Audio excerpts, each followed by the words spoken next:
welcome, ladies and gentlemen, to the Sunshine State, sunny Florida, where the sun is actually rapidly setting for tonight's Lodgebox Series race. I want to welcome you out here to the Area iRacing Twitch channel with coverage brought to you by One to Go Studios for the Daytona Road 25 in the Lodgebox Series race number 7, I believe, on the calendar. I will let my counterparts correct me on that one if I am wrong. Jacob Bell, Harold Darner joining me in the booth. Jacob, we'll come to you first. A couple weeks off for you. You finally get to get back up here in the booth with us.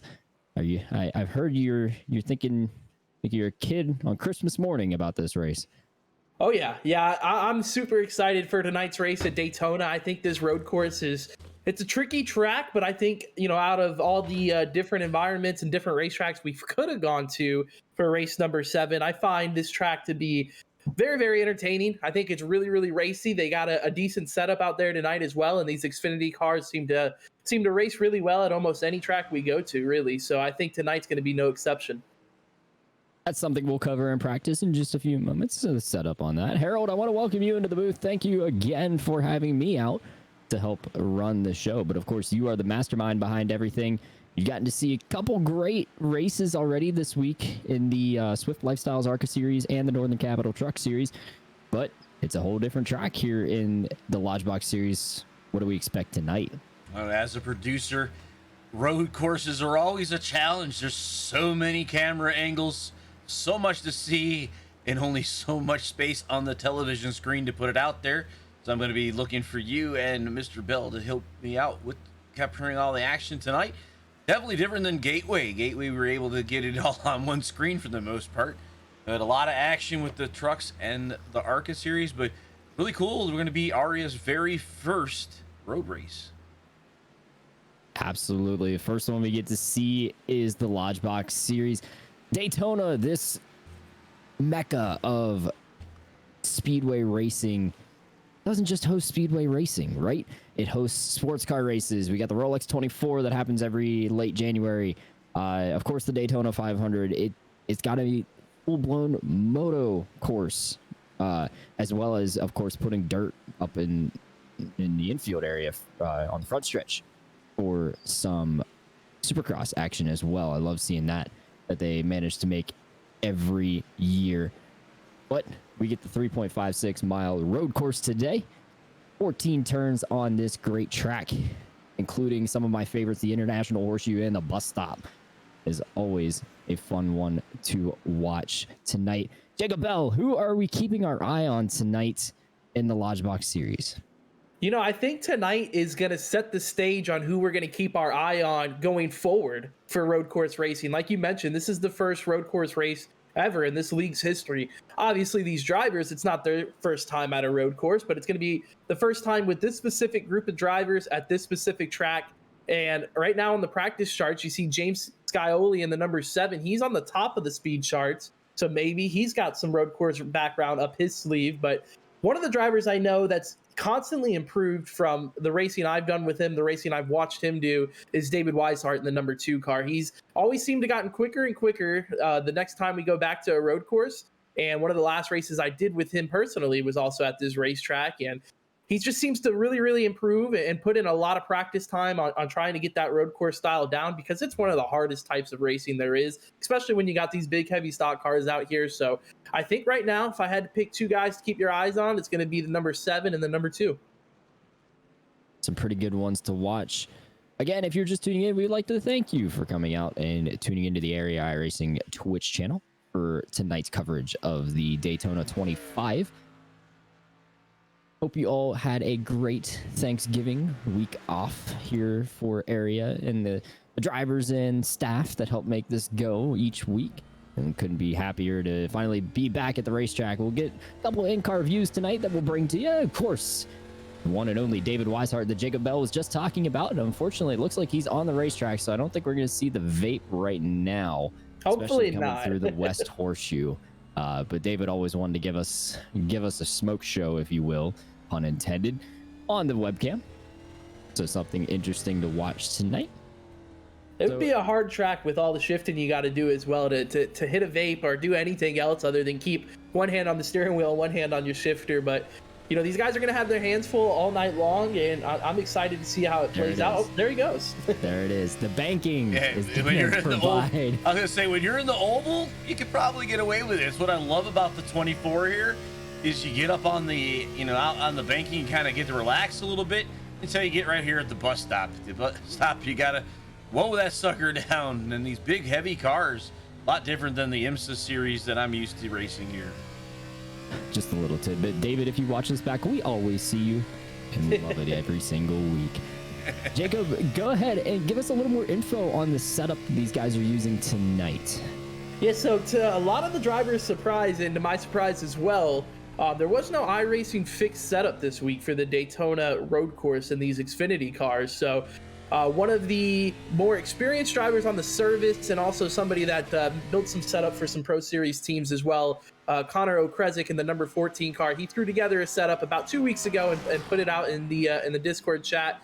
Had a bunch of drivers go in, test it out, and compared to some of the other setups we were working alongside with, it was kind of a group effort, and we decided to roll forward with this one. We thought it was the most stable set, and also, the other thing we were looking for is we were using the Indianapolis road course setup. We tried that one. We've tried the Charlotte road course setup. But like you mentioned, the straightaway part on that back straightaway, the NASCAR back straightaway, I should say, it was getting a little too high on the RPMs. We didn't want to have these motors getting overcooked and blowing up, so we decided to settle with this setup. So it's our first custom setup we'll use all season long, and we'll have to see how it plays out.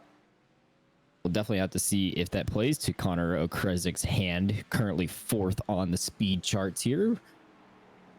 Almost 2 minutes to turn a lap here at Daytona. Harold, it's going to be just attrition to try to keep your attention for such a long lap as a driver.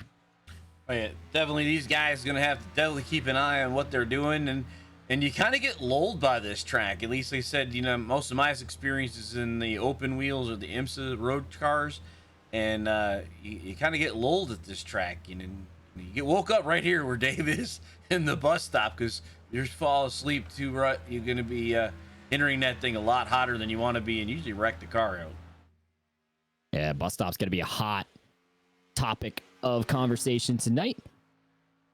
Another hot topic of conversation. We got 6 races remaining in the regular season before we finally see postseason action here in the Lodgebox series. So let's go ahead, take a look at your area iRacing playoff picture. Get a look here. Jacob, it's been said over and over and over, 4 or 5 times now, Cameron Hearn is a winner. Of course he's locked in. Chris Seidenfeld, the other winner. Plenty of space for the rest of these drivers to try to lock themselves into the postseason. Yeah, and the one name you don't see on that list is one of the race winners we've already had this season, and that's Conor O'krezek. He was able to get the win just a few weeks back, and because of that, he got the win, at Nashville Super Speedway. But he's really, really low in the point standings right now. Had some off-track incidents and whatnot go on, and some penalties were given out towards the start of the season, but he's cleaned it up since then, and right now he's got to make his way into the top 20, and it's going to be a long fight for him, but he's under 100 points behind to Alan Balancino right now, who is the 20th place driver. So once he gets inside of that top 20, though, it'll move him into a playoff spot, of course, with that win that'll lock him in. And then the other thing jumps right off the screen to you is Cameron Hearn. 4 wins already in the Lodgebox series. He's been taking these guys' lunch money pretty much week in and week out. So we'll see if that changes going to a road course like tonight. Yeah, absolutely. I'm sure the graphics team would love to fit more win stickers there besides Hearn's name, but they just got too small and distorted the picture too much, so they just chose to stick with 1. I'm saying we should definitely keep our eye on that cut line. James Shanewolf is one that we probably expected a little more out of this season, right? And he's currently sitting 1 point below. Not exactly the place he wants to be in, but it's very doable with 6 races remaining in the season. Absolutely. And with the driver in front of him being Rafe Slate, who's actually parked it for the season, he's actually thrown his hat into the race control tower. So he's going to be helping out on the admin side of things. That's instantly a spot for James Shanewolf tonight. Once he starts the race and completes 1 lap, he'll already have that position and be inside the top 12 drivers where he needs to be. But somebody like Kyle Sieg, you see right there behind James Shanewolf, I don't think he's going to be too far out either. That number 39 car has shown some flashes of speed throughout the season, and tonight at this road course, I know him personally. I know he's a big fan of road course racing. We'll see if Daytona road course fits his style tonight. Another one to watch tonight. Coming back around to practice, looks like James Kaioli is going to be your winner of practice. 5 seconds remaining before qualifying starts. Couple drivers that we already highlighted, Kaioli and Wisehart. I want to shout out a couple of different guys that have some pretty darn high I ratings for road, especially compared to what I got as an oval driver on road. Ricky Springer out here was P2 in practice. Same thing for Christopher Bouchard, who was 8th in practice. So a couple guys to keep your eye on tonight in that department as well. Qualifying going to get underway here, and it's going to be a long warm-up lap for a lot of these drivers. Only 10 minutes to qualify, Jacob. I feel like this is actually a track that presents a challenge for making sure you have enough time. Yeah, absolutely. You know, a lot of the other leagues and series that these drivers have raced in the past, you almost need extended time when it comes to qualifying just because of how tight it gets. But with the 10 minutes, it's probably going to be opposite what we've seen all season long, which is these guys would wait until the sun gets at its lowest points before trying to go out and qualify. Tonight, you don't really have that ability. You got to go out there quick and start your warm-up lap so you make sure you have enough time to complete your 2 qualifying laps. With the lap being so long, Jacob, are these guys going to have to take it really easy on these out laps and not use up too much tire? Or have you had a chance to jump in the sim and test this yourself? You know, I've tested it some, but my road course background is slim to none. So I wouldn't give these guys any road course advice from my end. I feel like I do improve every time I road race, but it's few and far between. And I mean, jumping from 18th to 17th is considered improvement, right? So I wouldn't have much advice for them, but I would say I would anticipate these guys probably taking it really easy on the out lap, I should say, because there's no need in trying to heat up the tires too much and wearing them out before you even take the green flag on your qualifying lap. So we see David Wisehart here. He's actually cooking around the track at a pretty solid pace, I think. So maybe a little bit of a different strategy ploy for him, but we'll get a chance to ride on board for him as he's almost getting ready to take the green flag for lap 1. He was actually going pretty slow through the infield and picked it up on the outside banking. So I think he's getting the tires warmed up on the oval portion of the track, but taking it easy through some of the more difficult parts as he's coming here to the NASCAR chicane, and then he'll get his green flag for his first qualifying lap. And this is something a little different to the sports car course, is that NASCAR likes to add that chicane right there off the exit of NASCAR Oval Turn 4, which presents a unique challenge to these drivers tonight. Here comes David Wisehart, gonna cook his way down into Turn 1, and into the infield he goes. Jacob Bell will take us for a lap around Daytona Road. But right here, you got that sharp left-hander right after the start-finish line that you really got to get on the brakes for, and then you go through a couple kinks, and then we get down here into turn number 3, the International Horseshoe, I've been told it's called.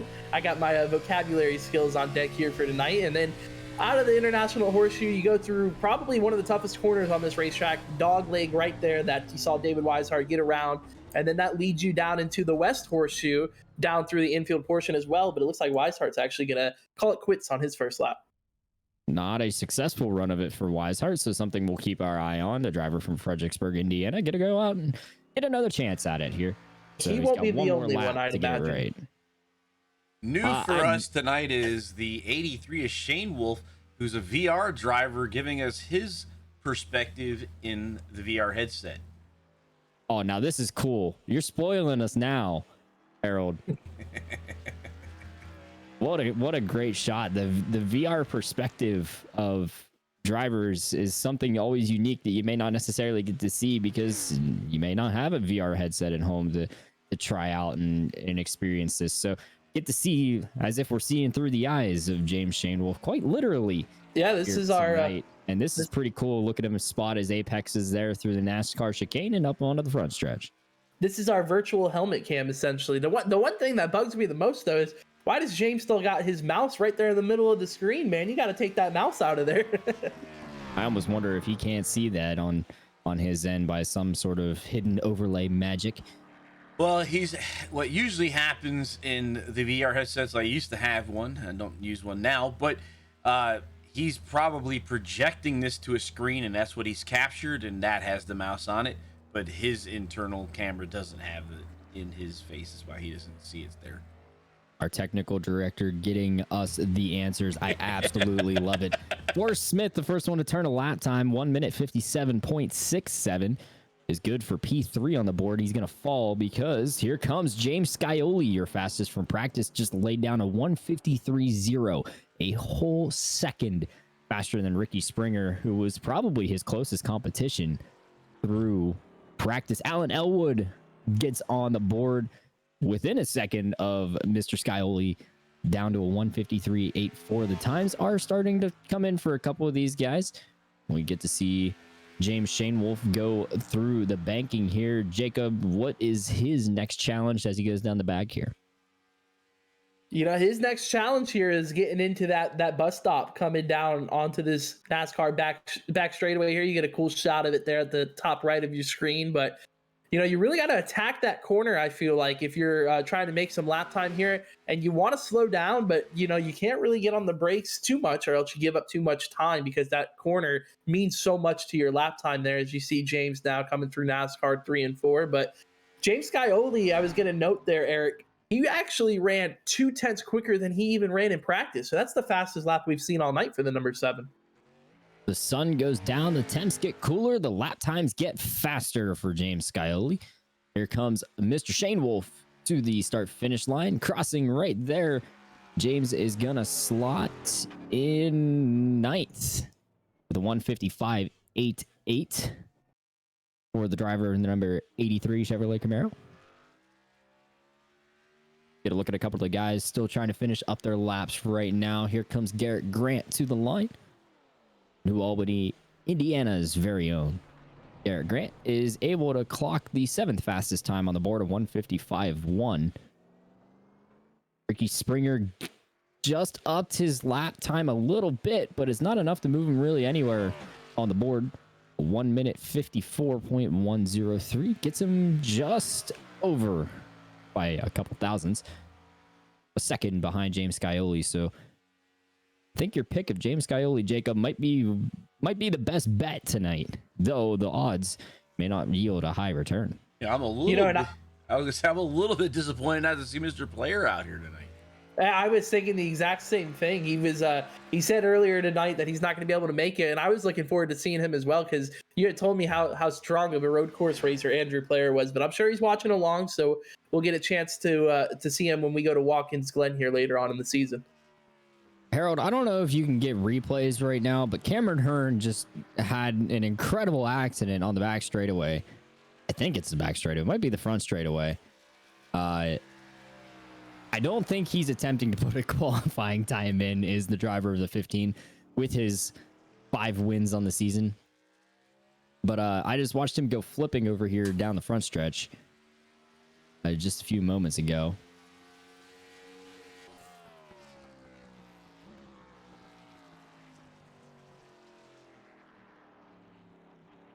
Yeah, I'm not even sure if it's this section of the racetrack. It definitely was on the NASCAR part. Yeah, I believe this. I actually was watching back. I think this was his actual qualifying lap, and you see right there why he pretty much called it quits. He got a little loose there. Looks like he clipped the grass and kind of took him for a ride, and that was the end of his qualifying run. Yeah, I don't think the driver of the 15 is too happy with Daytona Road. Meanwhile, Danny Ware is still turning a lap out here in the number 18, a new driver to the Lodgebox series. Danny, already a full-time competitor in the Northern Capital Truck Series. And, you know, one thing we haven't touched on yet, Eric, as qualifying's kind of winding down, is there's no cautions tonight, except for the first time we're going to do a halfway caution. Other than that, though, these drivers are going to be clean and green. Not a single yellow flag will be thrown until we get to the completion of lap number 18. And then after that, green flag racing from there on as we watch the practice or the qualifying wreck there for the number 15 going through the bus stop.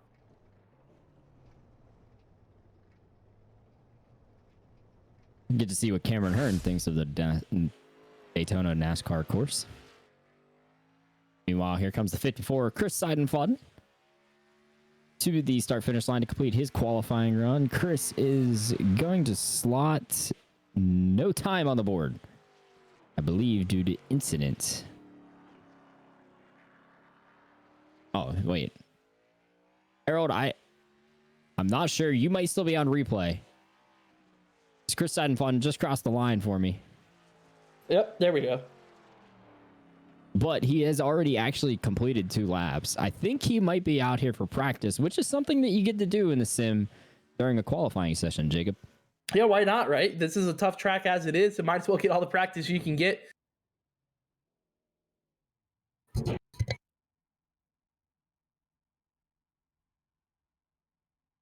With qualifying complete, we bring you the starting lineups for the Area Lodgebox Series race here at Daytona Road. James Kaioli going to be your pole sitter with a 1 minute 53.091. Alan Elwood will flank him to his outside on the front row. Ricky Springer and Conor O'Krezek in row 2. David Wisehart, Alan Ballacino, getting a great qualifying effort there from Alan in row 3. Christopher Bouchard will start in the inside of row 4 with Garrett Grant to his outside. 9th place on the grid, Kyle Sieg in the 39.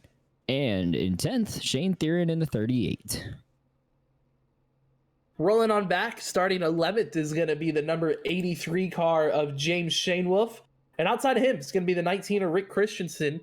Danny Ware is going to roll off inside row 7 alongside Forrest Smith in the 84. Ed Robertson in the 64 is going to come from the inside of row 8, and outside of him is going to be Jordan Berry in the number 57 car. Rafe Slate's actually going to be our admin for tonight, so he will not be running this race, but Nick Trader, Chris Seidefiden, and Cameron Hearn's going to round out the top 20 starters. Everybody from Trader on back has not taken a time. Michael Larch will start from the 21st position. Dean Gagliano will roll from 22nd.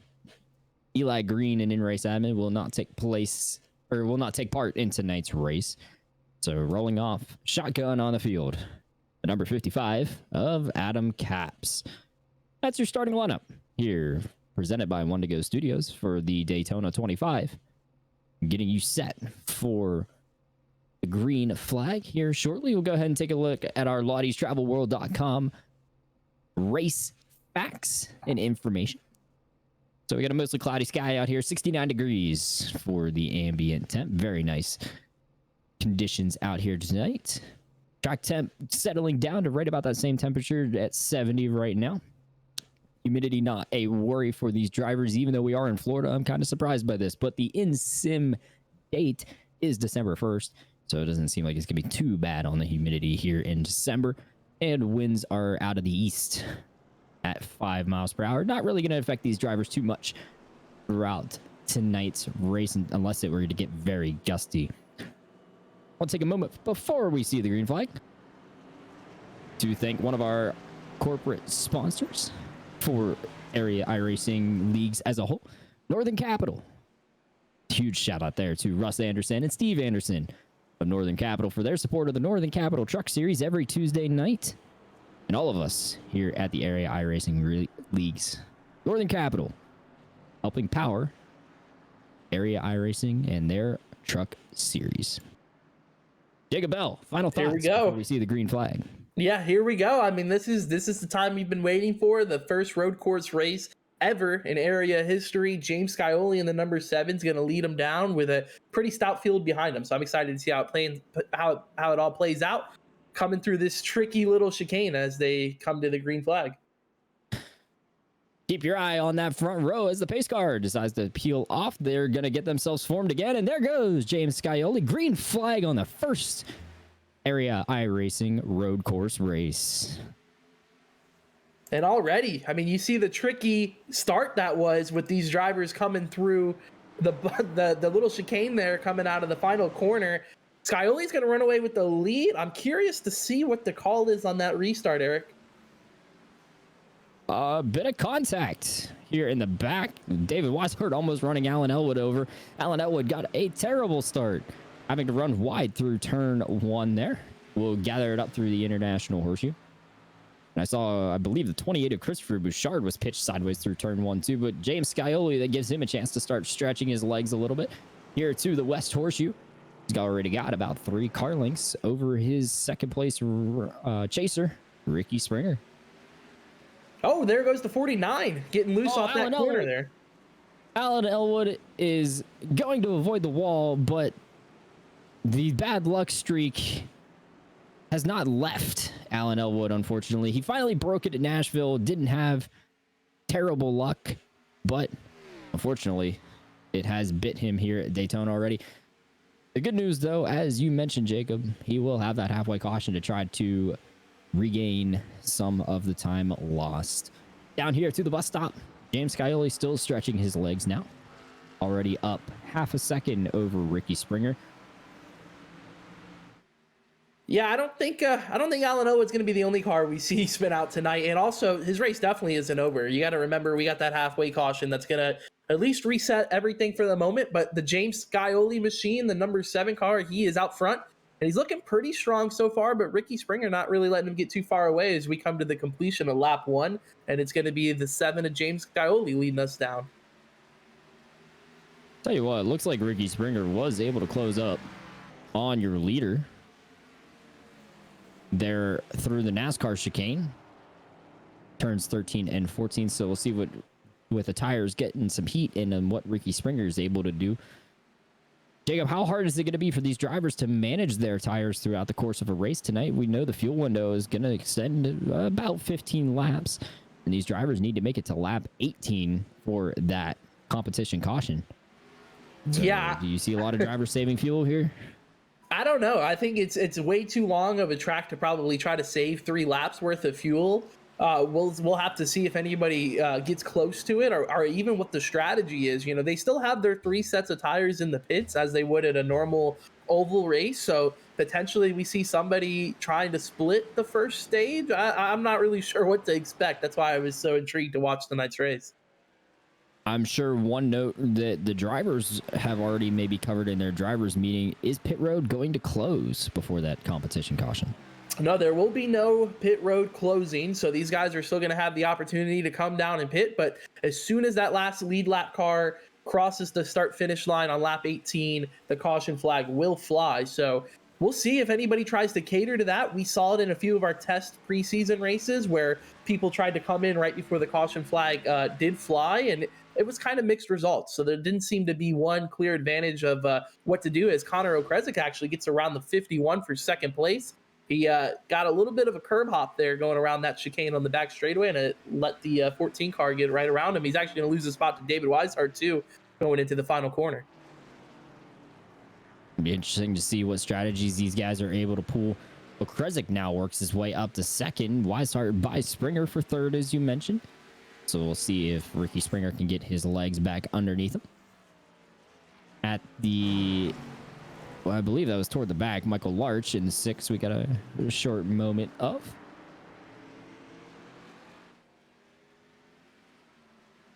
Tell you one guy who does not look like he's saving, Jacob, and that is the leader, James Kaioli. Yeah, absolutely not. He just ran the quickest lap of the race. 2 laps in, and he's still putting together some impressive lap times. But look at this battle we got forming up for second fiddle between Conor O'Krezek, Ricky Springer, and Wisehart. And these guys, I thought for a second they were going to try to go too wide through that dog leg there. It's a really tricky part of the racetrack, but they settle it out, move the 51 back to the 3rd spot. Springer choosing to pounce again on David Wisehart and getting that spot back. Meanwhile, we get a look back here for the 15th position at Nicholas Trader. And a little bit of a logjam around him, it looks like. You got the 57 of Barry, the 19 of Christensen, the 56 of Nicholas Trader, the 54 of Chris Seidenfond, and the 84 of Forrest Smith all right here. Nose to tail pretty much as they climb the banking of NASCAR Turn 1. You know, one thing that I thought has always helped me with road course racing is to try to get away from people, whether it's way far behind them or way far out in front of them, because it feels like when you're logjam like that, you're even running slower than you typically would. So, considering that, I wonder if we see people try to pit, on separate laps just for that case alone, so they can get that clean racetrack for an extra few laps. If tires do prove to be valuable, looks like the short pitting strategy might play out for some of these drivers. Shane Theron climbing the banking here in NASCAR turn number 4. It's got a battle forming up for second as well with Conor O'krezek. Sorry to cut you off there. The 51 of Ricky Springer has already caught back up to him, and he's going to take that position away. So Springer making up his lost ground for a mistake earlier in the race. Will regain that second place. A little bit of a yo-yo so far for the 51. He was second, then back to fourth. Lock up there from Ricky Springer. He's really pushing his stuff into the International Horseshoe. Well, I think that's something we might see throughout this first run, right? These guys are guaranteed that caution, which is something that we don't have any other racetrack, our week of the season that we go to. So they're kind of guaranteed that chance to come in and get fresh tires halfway through the race. So maybe we see some of these guys pushing it more than they typically would. Oh, Conor O'Krezek is sideways entering turn 6. Oh my goodness, I don't know how he held on to that car. I don't know if we'll be able to see that on a replay, but Conor O'Krezek, Jacob, was that just a case of a wheel hop, or that's what did he get in way too hot? Yeah, it looked like he was getting in there a little too hot. The wheels started chattering in the back end, but like you mentioned, he did a great job holding on to that race car, and he kind of drove it sideways throughout that entire corner there, and it's going to cost him a little bit of time to second place Ricky Springer, but for now, still the 7 machine of James Kaioli out front. Biggest lead so far of the night for him. He's up to a 3.5 second advantage. Just a huge save there from the 14 of Conor O'Krezek.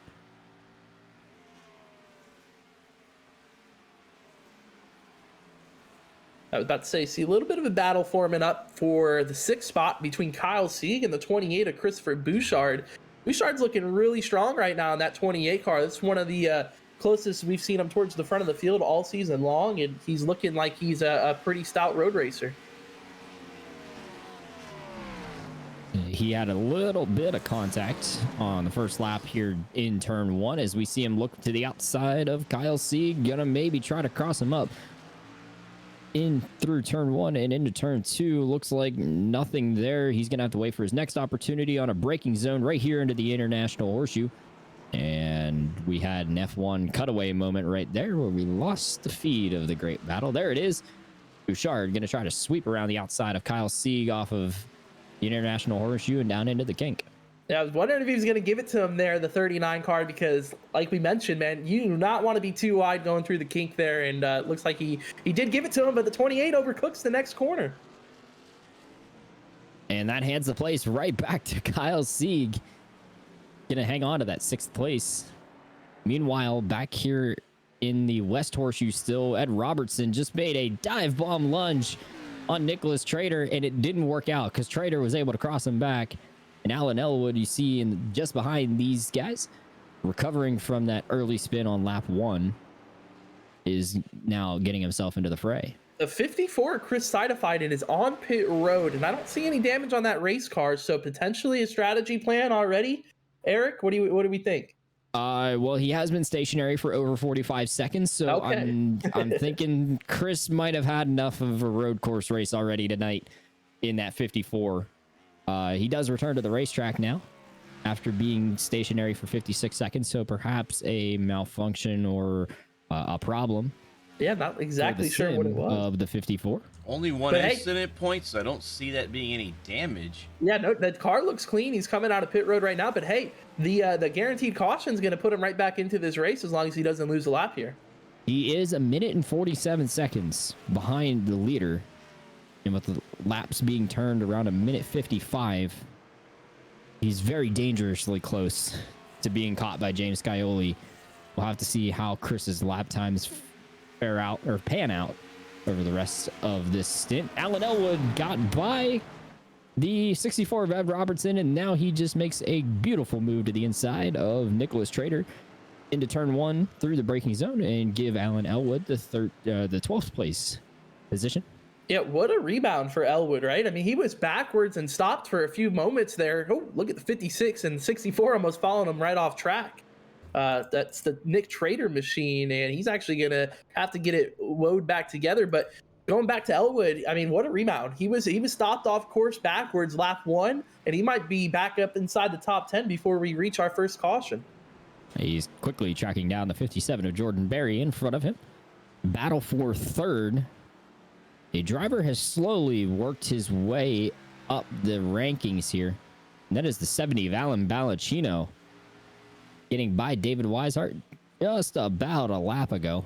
They actually made an exchange right around turns 1 and 2 area. Now Alan Ballacchino is tracking Conor O'krezek for the third spot. Alan, another driver that has over 3,000 iRating on the road courses. So another one to keep your eye on tonight that has quite a bit of experience out here. I was going to say, that's actually the 4th spot there. Wisehart actually got around O'Krezek, so he's moved up to 3rd. Ballacchino's hunting down O'Krezek for 4th right now, but nonetheless, though, you mentioned it, the 70 car kind of working his way through the standings as he's hitting those turtles there, and he's actually coming down pit road. Yeah. Strategy. Here comes Ricky Springer. Here comes Conor O'Krezek, Alan Ballacchino, and Kyle Sieg. And another driver in the back of our picture. I think that's the 83 of James Shanewolf. Excuse me. No, that is the 5 of Garrett Grant. Well, I was going to mention. All found pit road right there.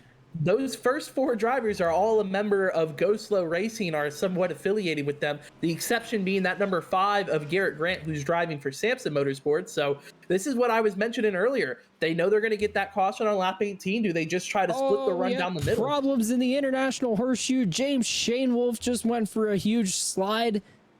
I think he just held on to it by some miracle. As we see the drivers exit pit lane here.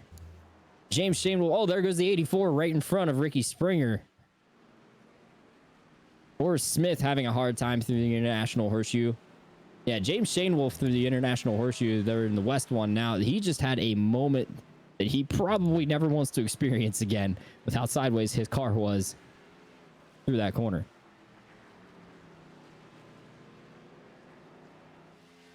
Going back to the pit stops, though, those guys, like I was mentioning, they cut it right down the middle. They came in here on lap number 7. They know they're going to have another 11 laps till we get that caution flag. I'm curious to see if they decide to pit from there, because it's going to be really close on fuel, I think, from the halfway point to the finish of this race. Alan Ballacchino just missed turn 6. Ricky Springer, over here after his pit stop, back in the 10th spot. So really didn't lose that much to get that done. Springer out in 10th, Christensen 12th, Nicholas Trader, who was the next one that made his talk after Springer? It wasn't until Conor O'Krezek, 14th. Thank you, Harold. Alan Ballacchino in 15th and Kyle Sieg in 16th. These drivers about just inside 40 seconds back from your leader. Another one on pit road, Adam Capps in the 55, a lap down. Chris Seidenvaughn, an update on him, has now, I believe, retired the car. Yes. I was road once more. I caught Cameron Hearn on pit road. Yeah, I caught the 54. It was that backstretch bus stop, trying to woe it down. Looked like, the tires just started spinning on him. He hit the inside wall pretty good, so that probably hurt that 54 car. And he may be done for the night. If not, it's going to be a very lengthy repair.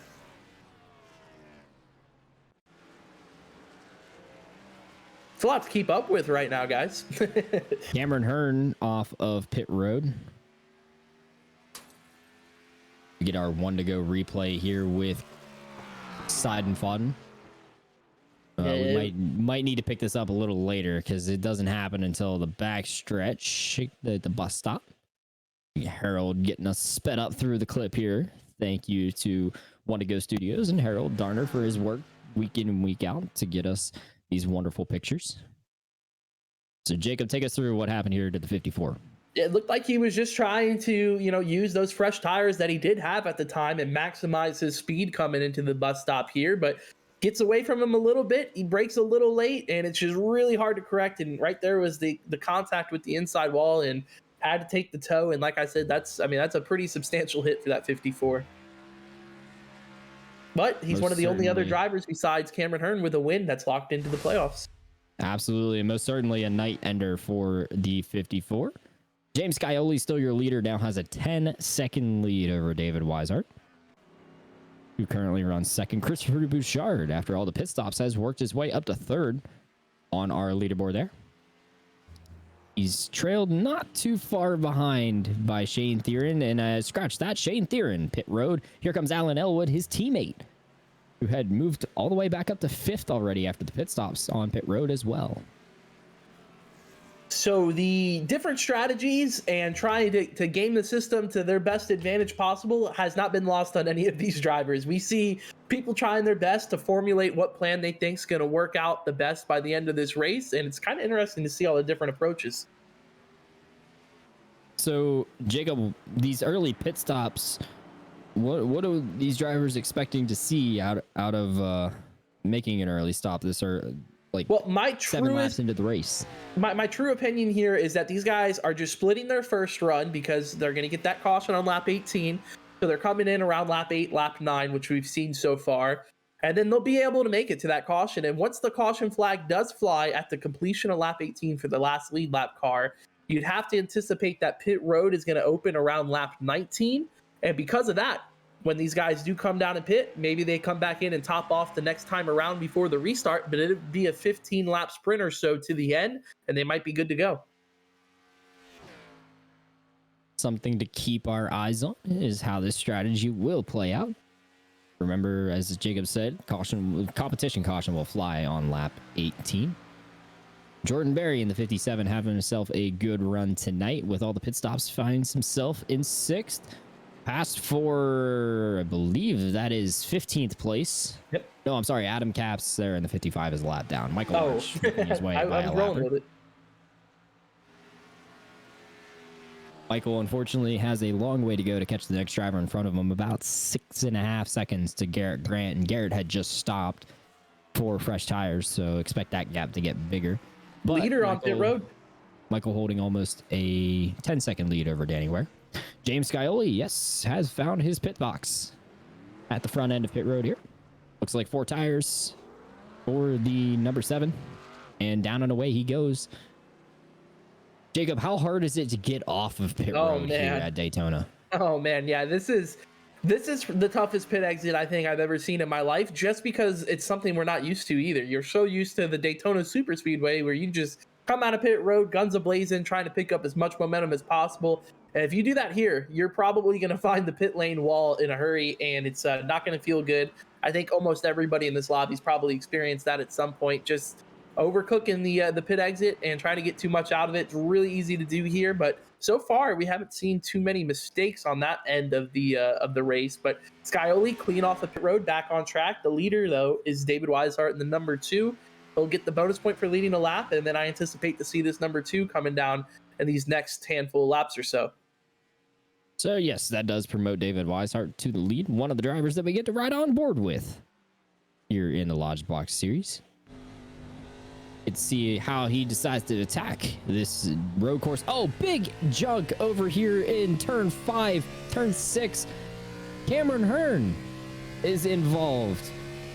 They're still wrecking down there. The 57 of Jordan Berry involved. Both drivers, unfortunately, heavily damaged in this incident. We'll see if we can get a replay of that here in a few moments' time. But you see the damage to the 57 of Jordan Berry.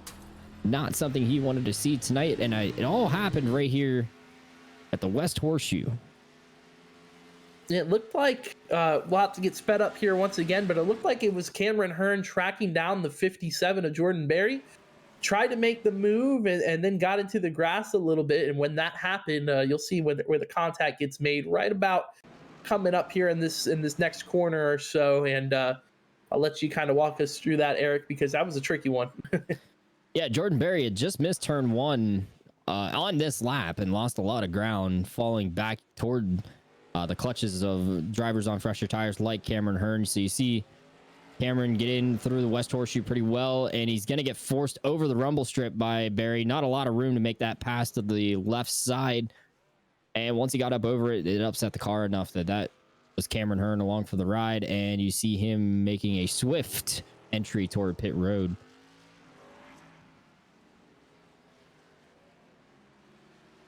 Speaking of Swift, fans, be sure to visit Swift Lifestyles for clean supplements that help you improve your focus and gaming performance. Use discount code Area iRacing for 15% off of your entire order. We would like to thank with Swift Lifestyles. I don't know if I can get through this. Something has a hold of my tongue right now. We would like to give a huge shout out to Swift Lifestyles for their support of the Swift Lifestyles ARCA series every Monday night. Make sure you come out to the Area iRacing Twitch channel every Monday night for the awesome ARCA racing action that Wandago Studios is able to present to us each week.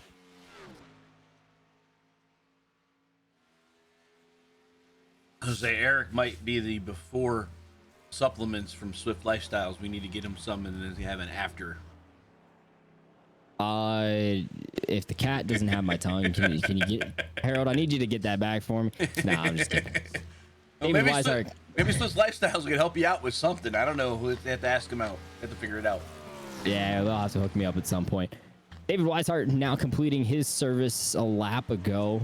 Now falls to the 4th position, is I should say where he slots back into, making Christopher Bouchard your leader here in the 28, yet to pit after 11 laps, working lap 12 as he goes through the International Horseshoe here. But look who's right behind him, who has already pitted.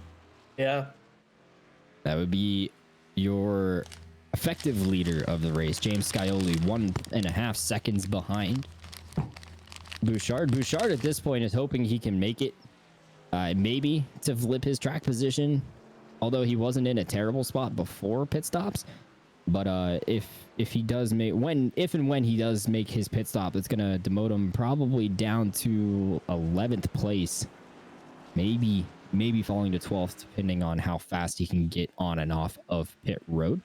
Battle for effective 3rd place on right now. Wisehart getting by Conor O'krezek through the West Horseshoe down here into turn 6.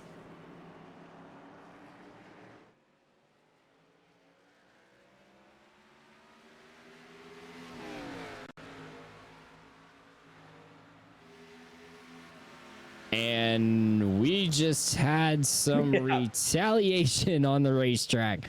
Cameron Hearn just sent a message to Jordan Berry that he was not very happy with what happened, spinning the 57 over here in the International Horseshoe. Pretty insignificant to most. I don't think there was too many drivers in the area, but Cameron Hearn deciding to show his frustrations and displeasure with the 57. We'll get a 1-to-go replay of it here as they come through turn 1. You're going to see Cameron Hearn worked his way back to Jordan Berry with all that damage on both cars. On a mission. Absolutely. One intent in his mind. He actually made Jordan... to his credit, right? Yeah, he didn't necessarily start it. He made Jordan really think about it. Very Kevin Harvick entering turn 1 too fast at the Roval-esque. And Cameron Hearn said, "Here, buddy, I'll help you finish that spin off." And yeah, I think message received if you're the 57. And we'll see what race control thinks post race about that move by the 15. Meanwhile, up front, James Kaioli getting by Christopher Bouchard in the 28. No surprise there. Fresh tires versus a driver who has not made a pit stop tonight. You know, I kind of just fell in my own trap here because I was thinking, wow, these guys are getting really spread out, so maybe things will be calm for the rest of this race. And then I remembered that there's going to be a caution in about 5 laps, and we're going to bunch them all back up and get like a little 15-lap sprint to the end. So that should be very interesting. Your big battle right now is actually for 5th place. Alan Ballacino has not found a way to get by Conor O'krezek yet. These drivers over here in NASCAR 1 and 2, actually it looks like O'Krezek just widened the gap on Ballacino a little bit.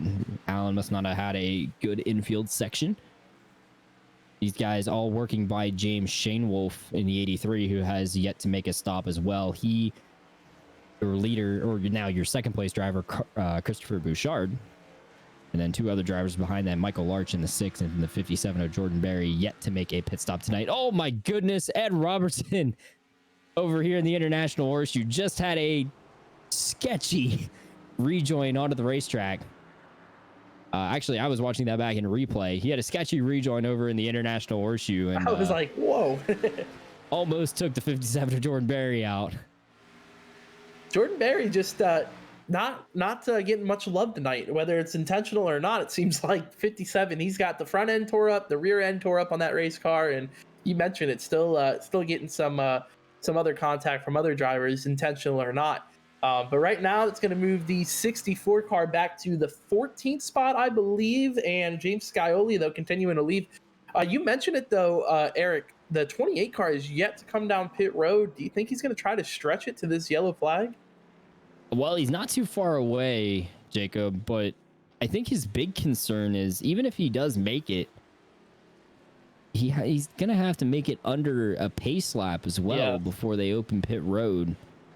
So I almost think that's too long of a time for the leader of Christopher Wisehart. So I'd expect probably more so to see him pit maybe one lap before the comp yellow, or right on the lap the comp yellow is supposed to come out, just to try to utilize fresh tires, and actually that would flip his track position.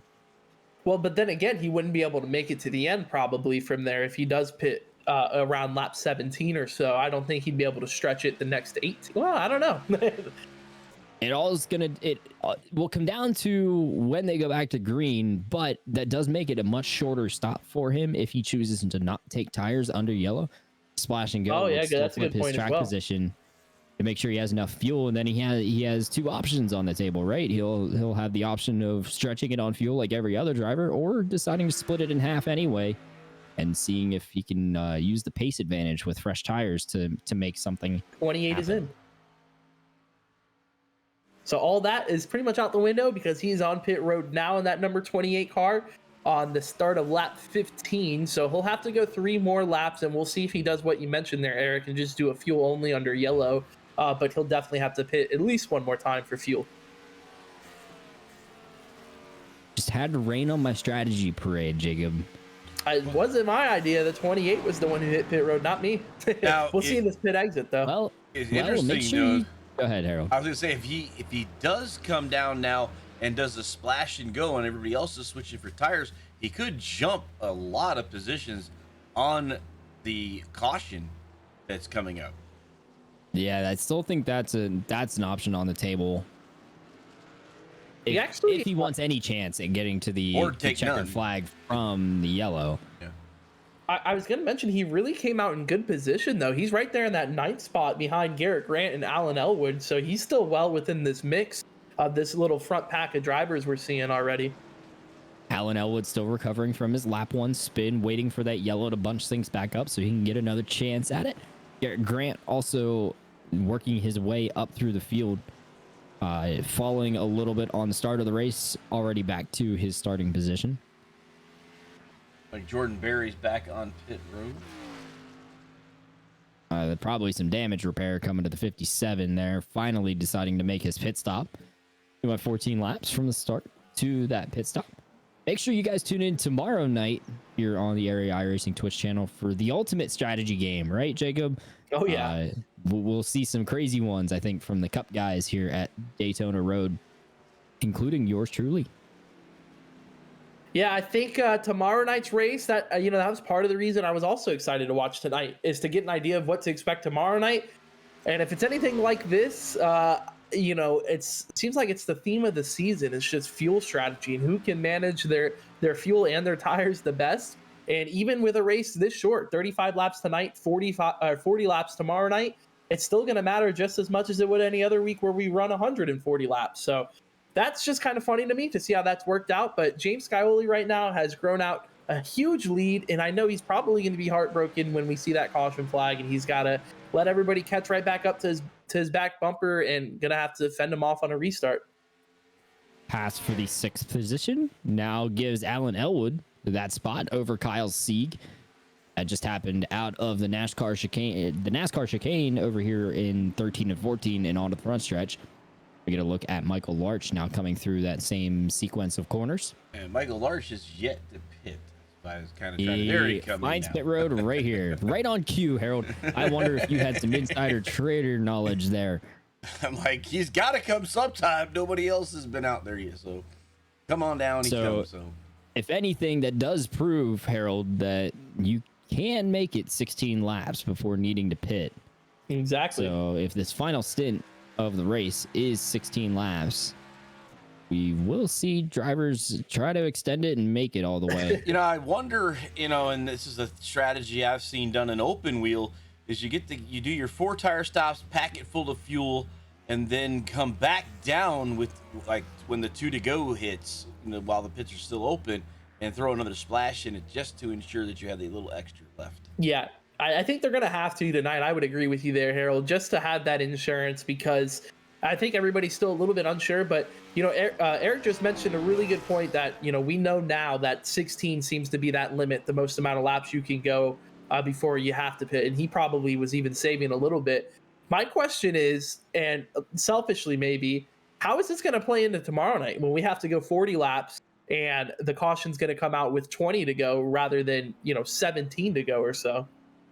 I don't think you're going to have to worry about that right now, because we see 2 drivers absolutely going after each other over here on the front straightaway. Oh, yeah. Garrett Grant and Kyle Sieg have been wheeling it side by side into turn 1. Garrett finally makes the move and is able to take the position away from Kyle Sieg, but these drivers were sideways, both of them, through the bus stop chicane the last lap, and it was actually pretty fun to watch. But Kyle Sieg, unfortunately, giving that spot up to the 5 of Garrett Grant, though it might not be over, as Kyle looked like he got a better 1 and 2, but Garrett gets the launch out, or excuse me, turn 3, but Garrett gets the launch out of turn 3 toward the kink. Yeah, it seems like Kyle seems to be a little bit quicker through the infield part of the racetrack. You see how much he's able to close right there alone, but Garrett Grant fires up. Garrett Grant is extremely quicker when it comes to the oval side of the racetrack, as well as both bus stops out of NASCAR turn 4 and on the back straightaway. So we'll see if that plays out here as they're coming back onto the oval part of the racetrack. Only about a lap and a half left until we see that caution flag. Cleaning up some housekeeping items for you guys. Cameron Hearn has disconnected from the session.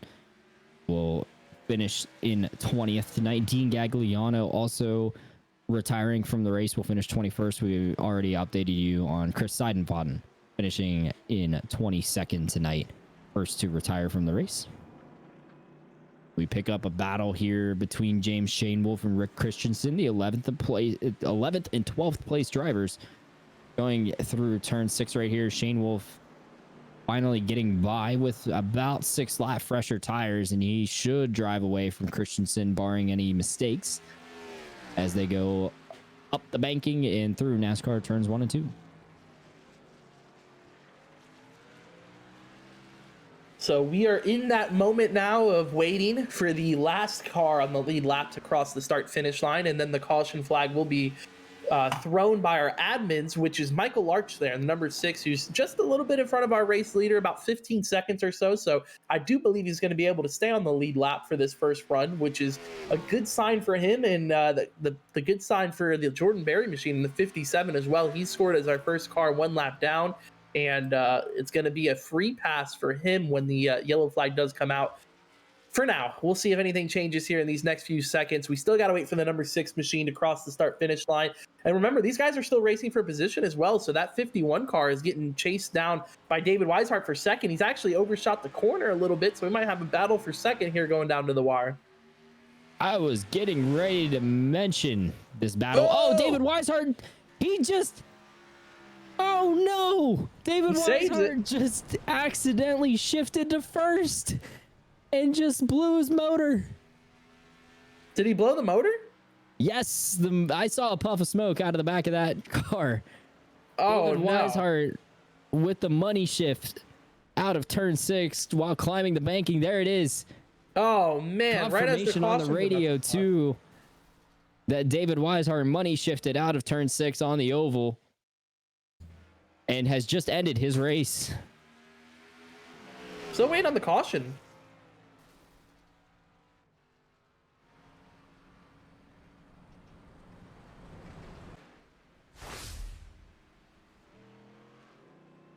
I cannot believe what we just saw there.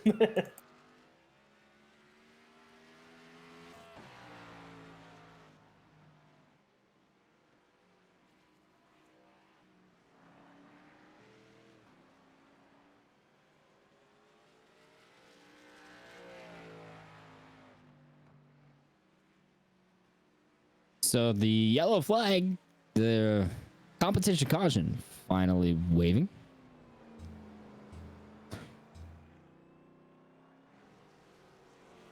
And there is confusion on the racetrack among all the drivers in race control right now.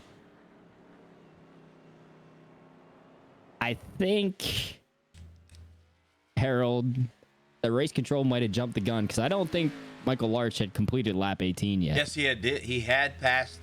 He was already in the International Horseshoe when it came out. When they were working lap 19? Okay, I will fully believe you on that, though James Kaioli is just now working lap 19. Kaioli is in the bus stop on 19, and the 6 is actually in front of him. Yeah, but I'm still thinking here that Michael Larch is getting ready to come off of NASCAR Turn 4, and he's still working lap 18. So, yeah, definitely, I think the yellow got thrown early, unfortunately.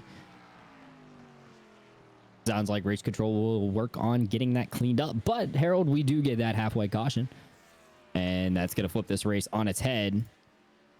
Oh, that'll definitely put it now. Kaioli finishing lap 19. He's on number 20, and I'm sure he hasn't even caught the pace car just yet. He's coming up to it right now. So, I'm going to take a moment while we have the lull as all these drivers try to catch up. I'll hopefully not have the cat get my tongue on this one, Harold. Special thanks to Sim Speed Shop for their support of the Sim Speed Shop Cup Series this season in the area iRacing leagues. Fans, be sure to visit www.simspeedshop.com for all the items you need to complete your virtual racing setups and simulators, such as button boxes, racing wheels, for more racing gear, and quite a wide selection.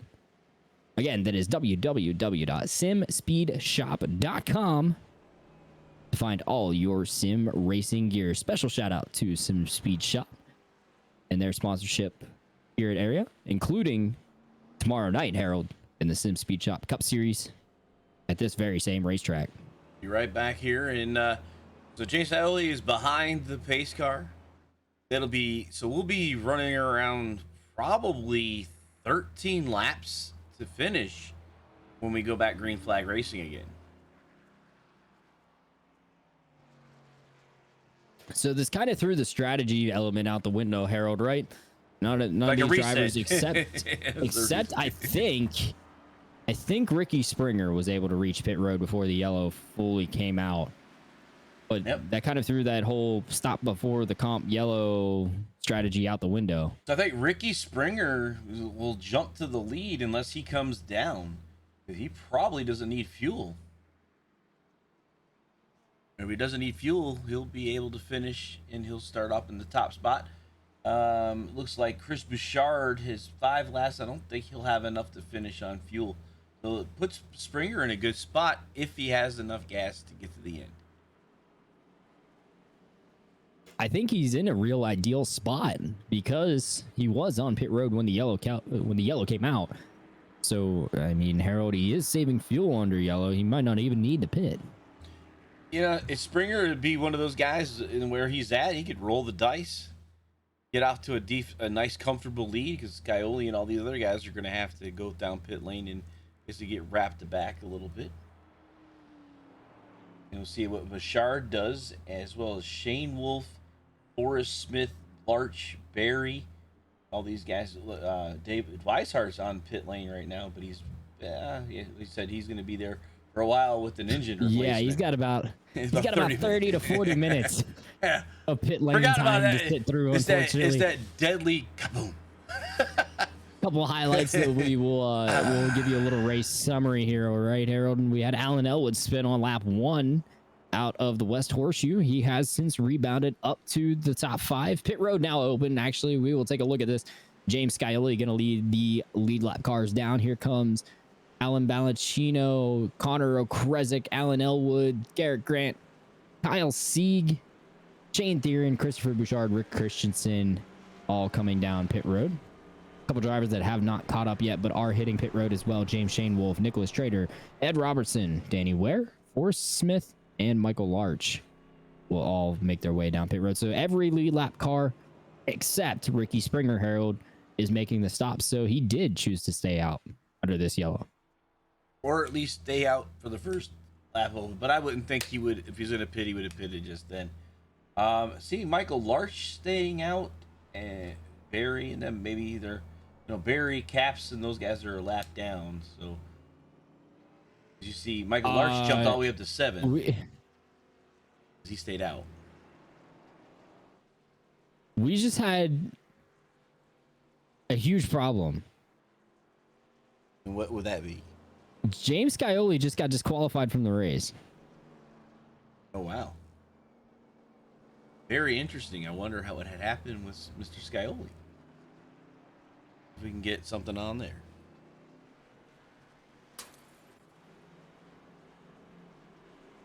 Something is going wrong in this race. We're going to take a look at the replay here. Watching James Scioli come onto pit road.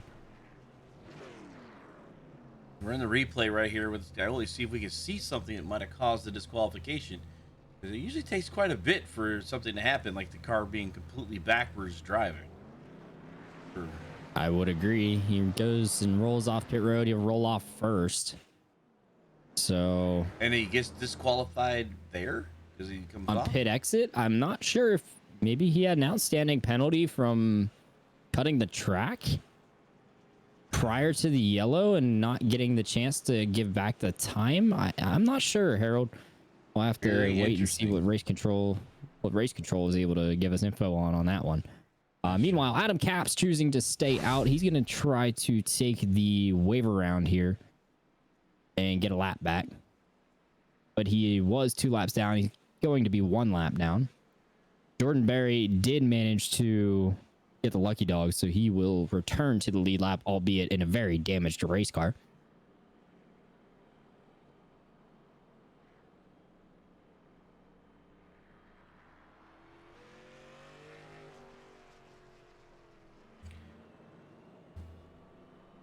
Very interesting indeed what happened there. Not sure.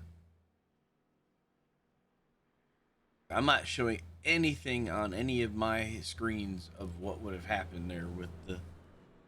Well, the word from race control just now to the drivers was there was a software malfunction from one of the race control admins, and it disqualified James Scioli. So that's a pretty big mistake. Wow. To have happen. We'll have to see what they rule on this race. Ladies and gentlemen, we are still bringing you live coverage of the Daytona Road 25 here in the Lodgebox series, but this one might not be totally official.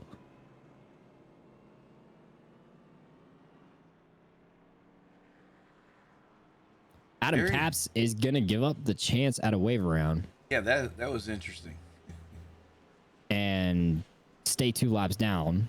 So that'll promote Ricky Springer to be the first car behind the pace car, and he is your true leader at this point in the race. Conor O'Krezek's going to line up to his outside. We'll give you a little reset here for the restart. We got plenty of time to do it, right, Harold? That was very interesting, though, with the Adam Capps, is when the lights go out, he would have been ushered past the pace car and chose to go down pit lane instead.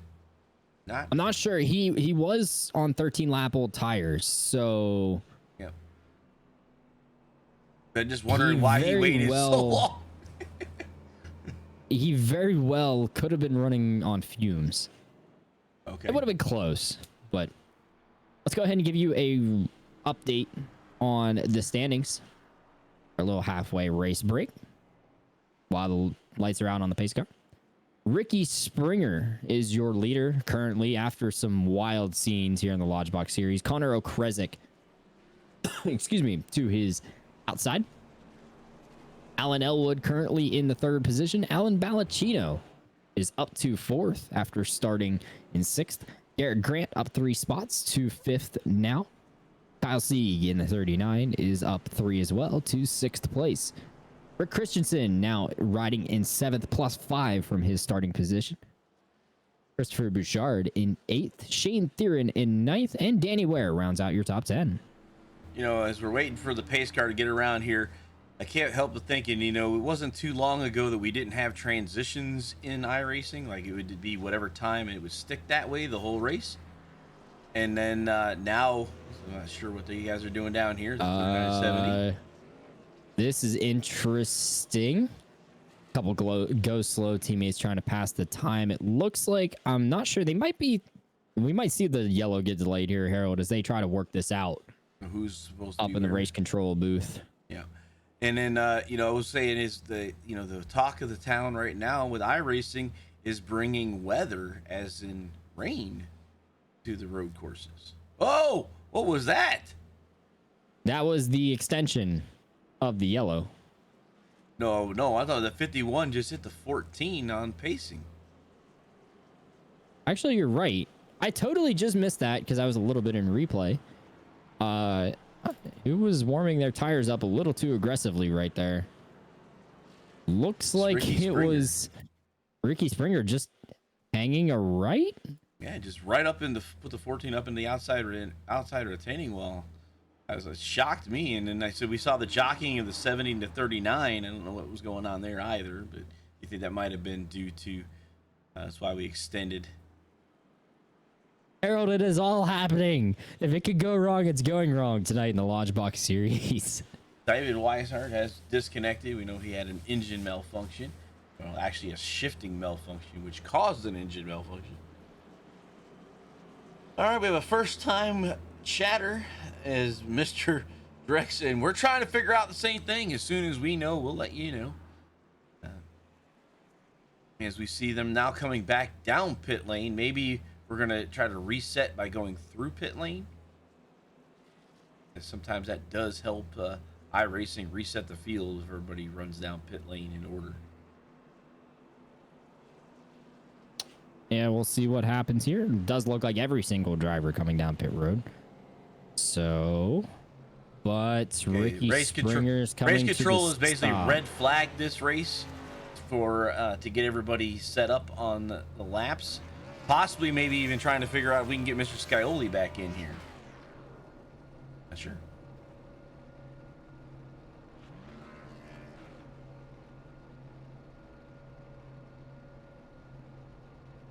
Harold, it has all gone wrong tonight. And race control has got a hard time to try to figure this out. So that they've red flag and neutralized the race here, which, Harold, I don't know if we even have the ability to put the red up on the graphic. Nope, I don't have a red flag. I didn't think I'd ever have to make one. This is totally new territory for the totally, area iRacing yeah. leagues. You know, first road race, and yeah, I know the guys during the break they did a lot of practicing and testing, but you know, it is a racing simulation. Things do go wrong, and one thing, road racing and dirt racing, like the heats and stuff, I do know there's a lot of really weird things that can happen when you yellow flag a race with timing and scoring. Not sure if that was what happened or not, but I do know there's some issues with that. So, a word from a teammate of mine, Shane Theron, who you happen to just see also posted in Twitch chat. So we had the accidental DQ of the leader, right? Yep. It looks like there will be a new 15 lap session going up. Okay. In a moment. Are they gonna? So are we gonna? We have a press release reaching our desk too from One to mine. Drew two Trader there. Yeah, from One Mind to Design. If you're reading in the chat there. Halfway point caution did come out one lap early, and in the middle of clearing black flags from that, leader was DQ'd. So okay, we'll see how they set the field for the 15 lap session, but we will give you guys basically an intermission as we sort things out. So we're going to go to intermission. We'll have the countdown screen up, but don't go away. We'll be right back.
Welcome back to tonight's coverage of the Daytona Road 250 for the Area Lodgebox Series.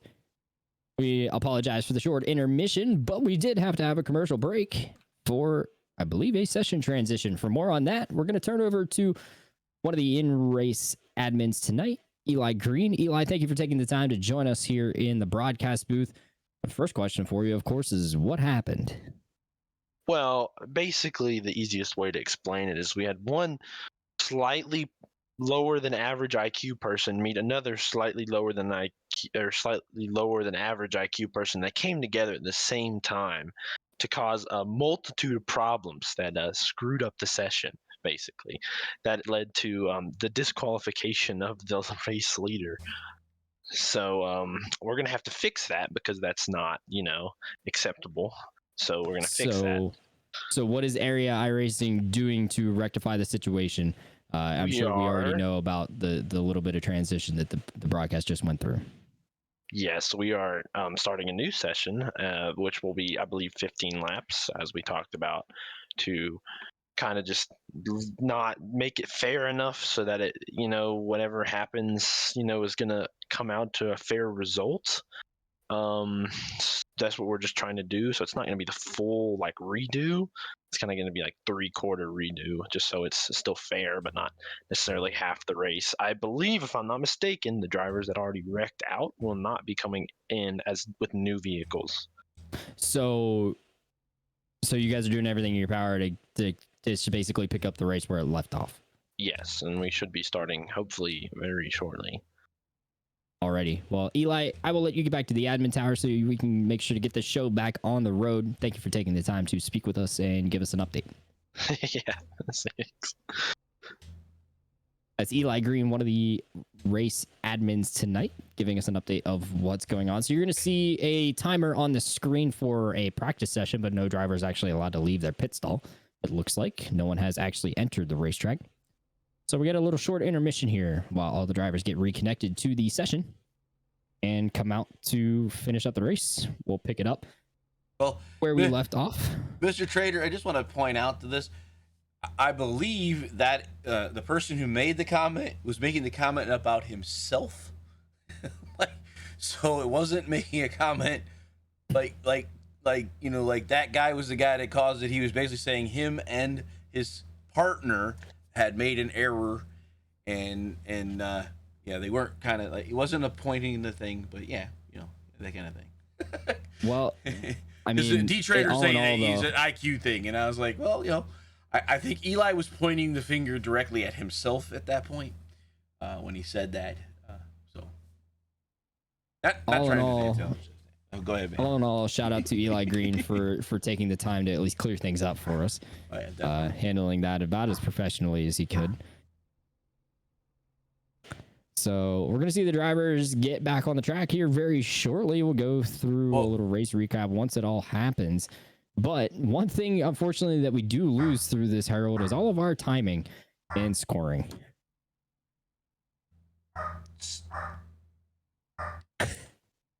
I believe your dog is even upset about the break in the race.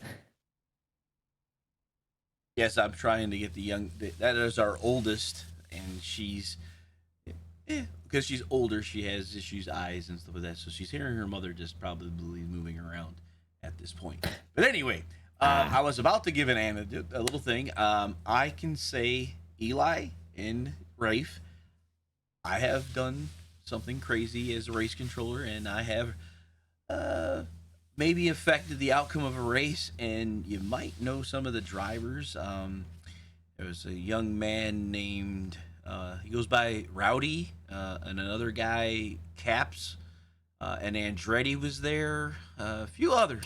So I had a few people upset with me for something that I was involved in not too long ago.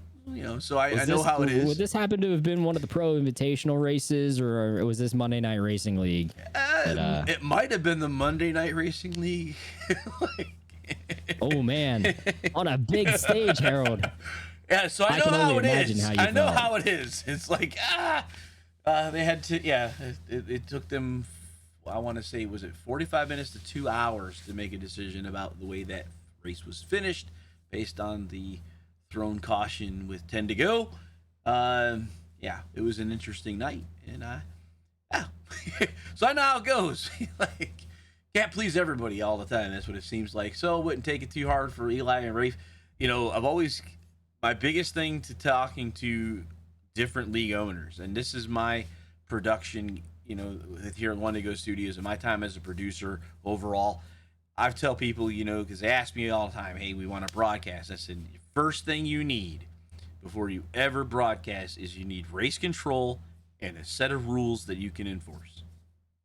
Absolutely. And then well, you can see the timer. It's back to 0. Yes, indeed. They're going to get regridded in the order they need to be in. We have since swapped pace cars as well, Harold.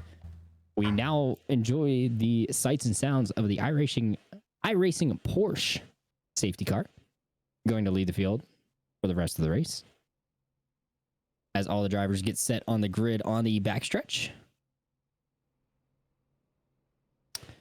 So our grid, when we get back under green, will be Ricky Springer in the lead, James Kaioli in second. Conor O'Krezek will line up in third, Hallam Balacino in fourth. Of course, this is not what you're currently seeing on your screens. They are going to get into this order. Alan Elwood in fifth with Garrett Grant in sixth. Kyle Sieg in seventh. Shane Theron in eighth. Christopher Bouchard in ninth. And the 19 of Rick Christensen in 10th. James Shane Wolf will line up 11th. The 56 of, I believe that is, who is that? That'd be Nicholas Trader in 12th. Ed Robertson in 13th. The 18 of Danny Ware in 14th. The 84 of Forrest Smith will line up 15th. The 6 of Michael Larch in 16th. Jordan Berry will be the last car on the lead lap. Then one lap down will be the 55 of Adam Capps. It's all the drivers returning for this end of the race. So as a reminder, even though we are under pacing, that the drivers are going to get lined up in an order and get ready to go green. Why have they not extended the yellow, Harold? I'm not sure. They just took the green flag.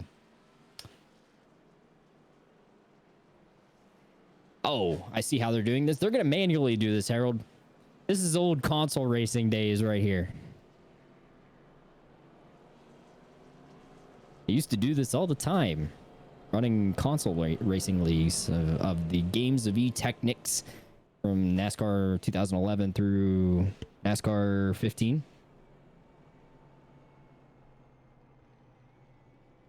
Used to be that there were so many glitches and bugs in cautions coming out in those race sessions on the console games that you used to run the races without cautions enabled, and you did them yourself.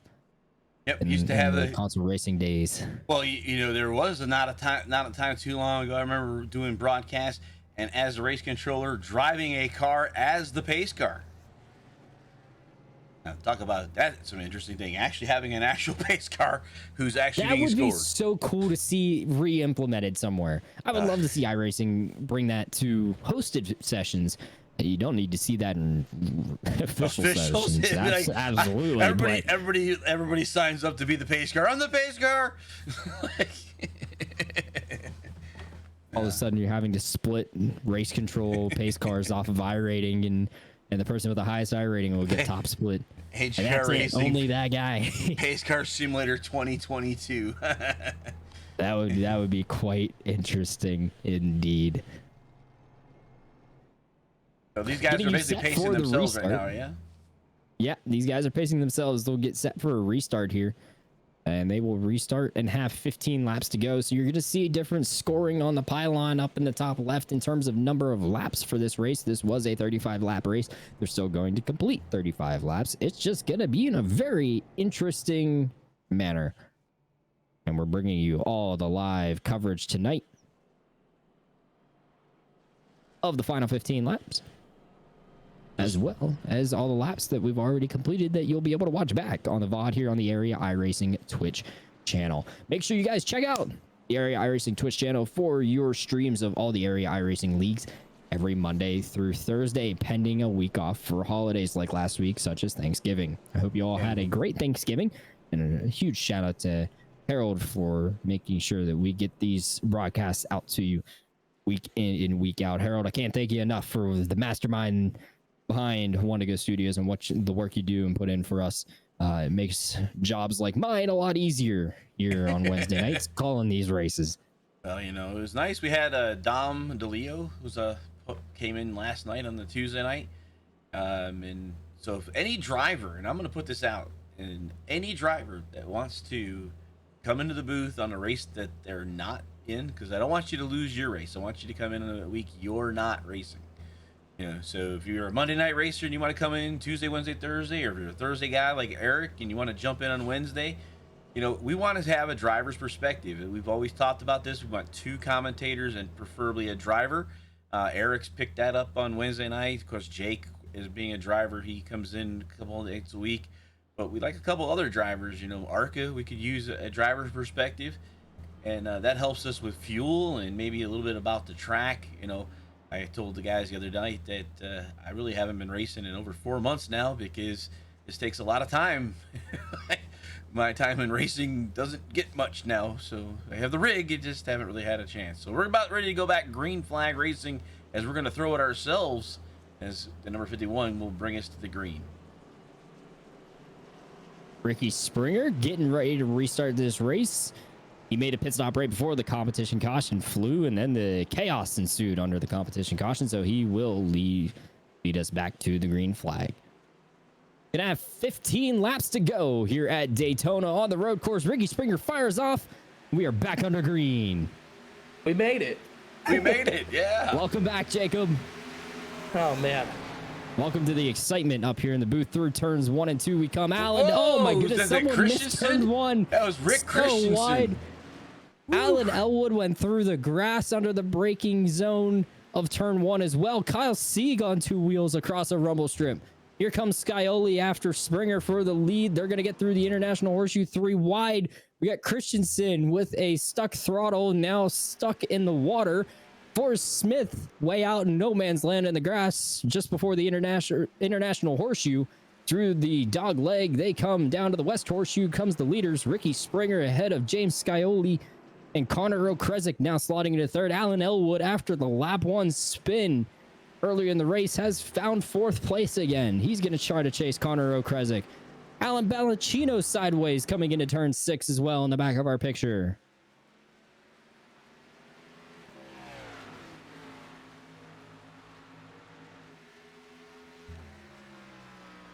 Wow, looks like Adam Capps is slowly crawling. Let's see what's up with him, because He's being held 1 lap because he was a lap okay. down under the first half. Yes, he was a lap down right, prior to the session mishap.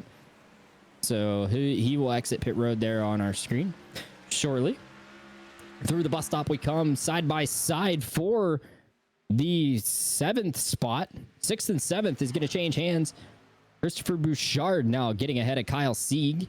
You'll see that in the back of our picture as they come to the NASCAR chicane, turns 13 and 14 to complete the first lap of the stint. Harold, I'm kind of surprised that Ricky Springer's already held James Kaioli off, at least for this lap. Oh, spin, turn 14, Michael Larch in the 6, facing the wrong direction. He's going to get it righted. Looks like the 57 of Jordan Berry had to stop because he missed the chicane as well. Unfortunate for the 6 and 57, losing a ton of time there. But Harold, James Kaioli showed so much pace early in this race. I'm really surprised he has not blown by Ricky Springer yet.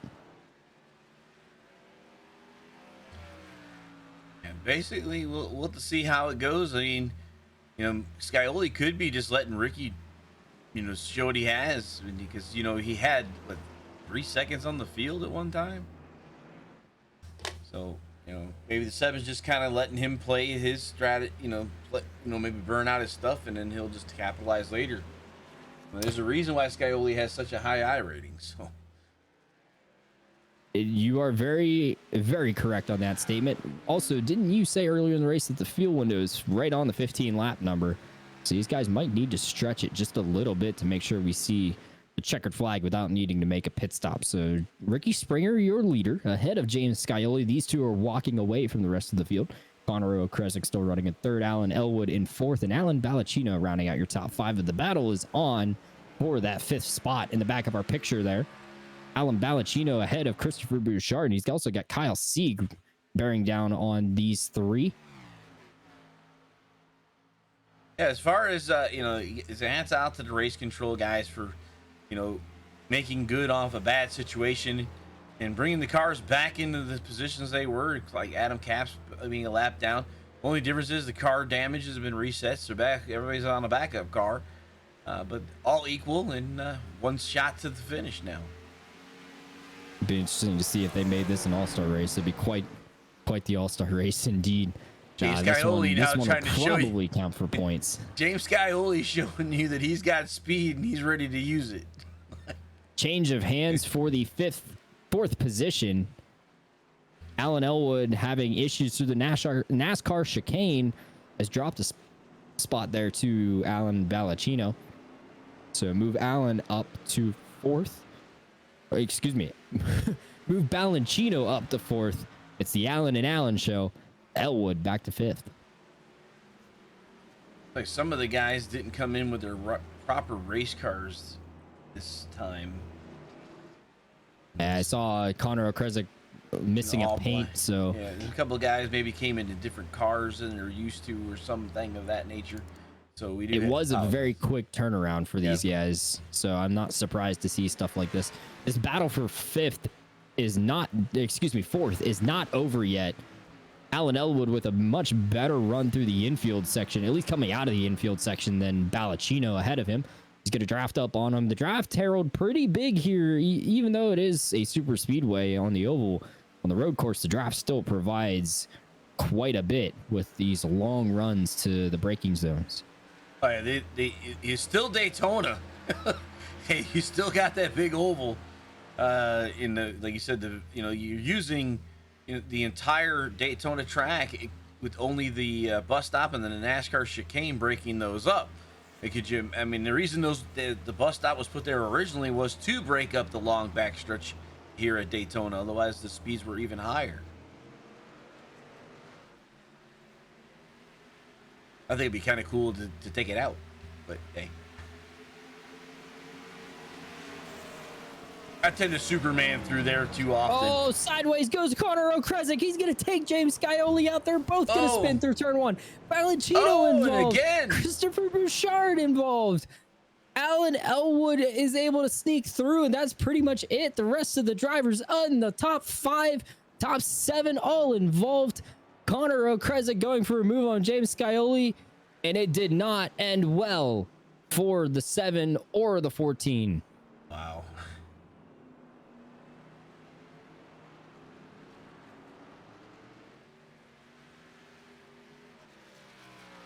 What a wild scene. Wandigo Studios will try to pull our replay for us as Conor O'Krezek just lost it. Getting down into turn one. I don't know if he's trying to get in too hard, Harold, as we get the Wandigo replay here.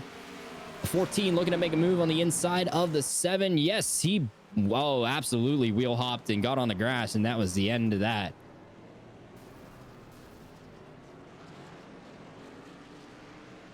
Really not a lot of damage on the 7 other than that left side. But I think the damage is done in terms of the time lost. Oh, yeah. James Kaioli back to 9th. He's now 12.5 seconds away from your leader. And it just does not look like it's going to end well for the 7. The driver who dominated tonight is not going to get a chance to try to win the race. Ricky Springer now finds himself in probably the best spot of luck that any driver has had in the area iRacing series yet. No, the Twitch chat is chiming away that that's the best luck that Elwood has had all season and holding the 2nd spot and holding it pretty well, 2 seconds above the 3rd place driver in Sieg. Absolutely. They hit the nail on the head. All of that bad luck that Alan Elwood endured all season long, including lap 1 tonight, paid off right there as he was able to avoid the carnage through turn 1, and he's clear for 2nd by about 2 seconds over Kyle Sieg. He's got about 3 seconds to try to chase down Ricky Springer if he wants to get his name in the win column. 11 laps left to go. It's an eternity Oh, here. contact into the International Horseshoe.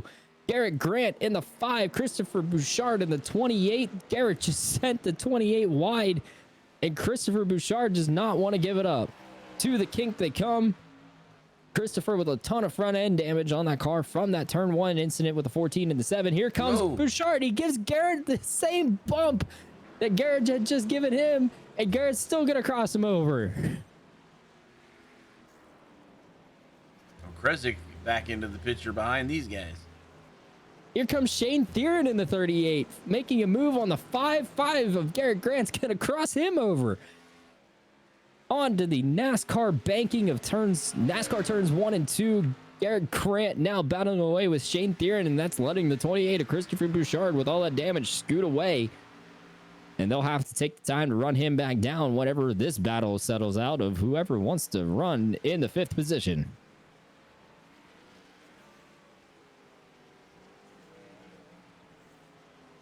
What a wild sequence right there. I don't know that we picked it up on our picture early enough, but the bump from Garrett Grant going into the International Horseshoe looked exactly like what Christopher Bouchard gave back to Garrett Grant at the West Horseshoe.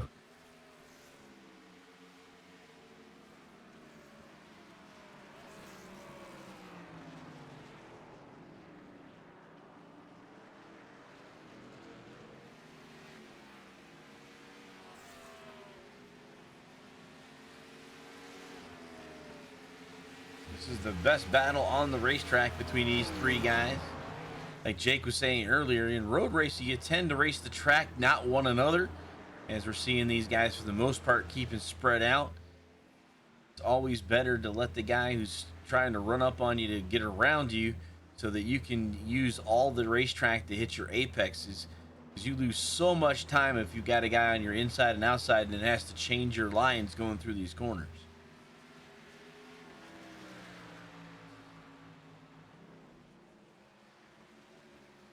Continue to watch Garrett Grant, Shane Theron, Conor O'Krezek coming back into the picture, battling away for 5th. Bouchard ahead of them in 4th. This is currently your closest battle on the track. I'll see back from the lead a little bit, but up front, Alan Elwood is drastically closing in on our leader, Ricky Springer.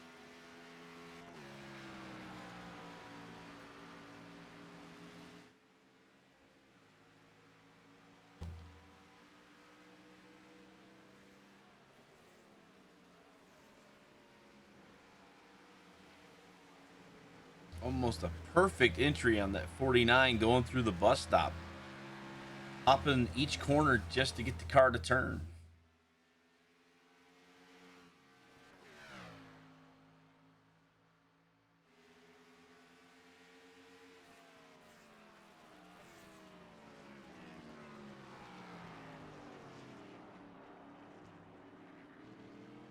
You see Alan Elwood close in more and more on Ricky Springer. The lead now down to less than a second.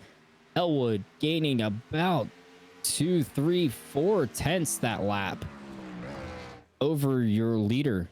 Excuse me, not 4 tenths, 2 seconds and then some between the drivers on that lap. Ricky Springer having just a terrible lap at it. He's going to need to take the time to regroup himself here as they head through the International Horseshoe. He is definitely catching up on him. Watch him into the kink here. They're coming off to the kink. Nice entry for Mr. Springer on that run.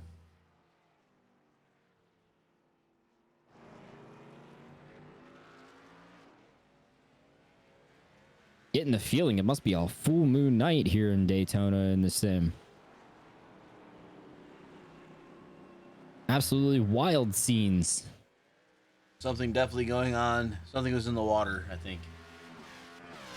Somebody said earlier it's Florida. It's like just chalk it up to that. The Sunshine State, in which there is no sunshine right now because in sim, currently 1934 local, so 7:34 p.m. No sun in the sky. It's all racing under the lights here on the Daytona road course. Alan Elwood still looking to close down your leader, Ricky Springer. He's gotten to about 7/10, Harold, and he's kind of stalled out right there. I think he's playing it safe. You know, you got to find a good spot to actually overtake. And you don't want to be able to be close enough that they can just do a crossover and get that back again. So he might not have liked where he was and backed out a little bit, cool his tires off, and as you see him catch him up out of the bus stop or the international, the new NASCAR chicane. I think. Yes. Out turn number 1 now. Into the infield they come. Through turn 1, Alan Elwood closes up just a little bit more on Ricky Springer, continuing to put the pressure on. Meanwhile, battle for 4th still heating up. Now battle for 3rd as Kyle Sieg lost all of his ground somewhere in here, Harold. Kyle Sieg lost a lot of spots. Now down to the 7th position. I believe he might have had an off-track incident.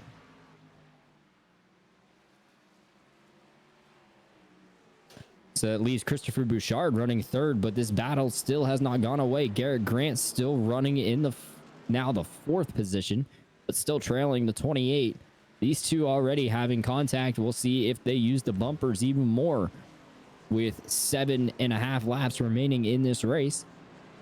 And Shane Theron just sitting back here stalking these guys, waiting for a moment. There it is. Christopher Bouchard sideways as he comes onto the NASCAR oval.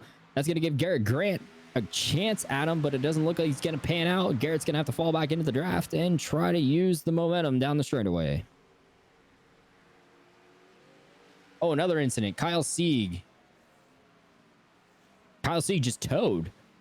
He might be out of the race. Up break for Kyle Sieg.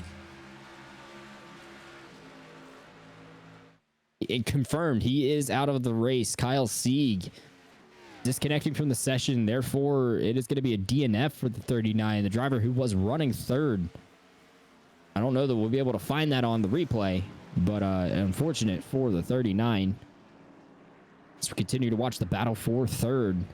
Christopher Bouchard edging away a little bit from Garrett Grant. Shane Theron still following in their tire tracks. And James Kaioli, there he is in that white car, recovering from that turn 1 incident with Conor O'krezek, is finding himself back toward the front after all of that time lost.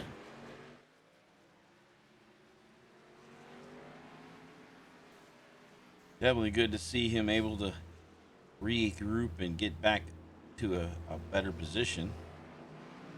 Yeah, quite the rebound there for the 7 car.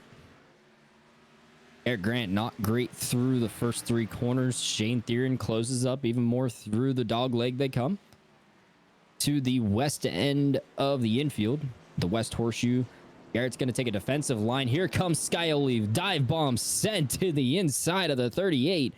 That's going to give the 7 the position off of turn 5. They'll have it for turn 6. Give the 5th position to James Kaioli in the 7 on this rebound run. Meanwhile, up front, Alan Elwood is there.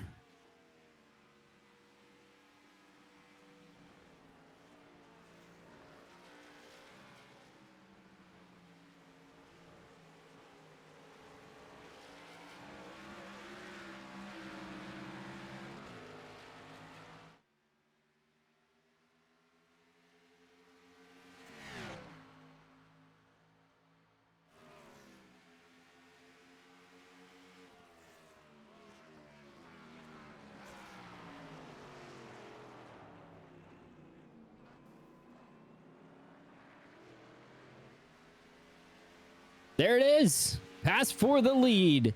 Alan Elwood getting by through the NASCAR chicane of turns 13 and 14.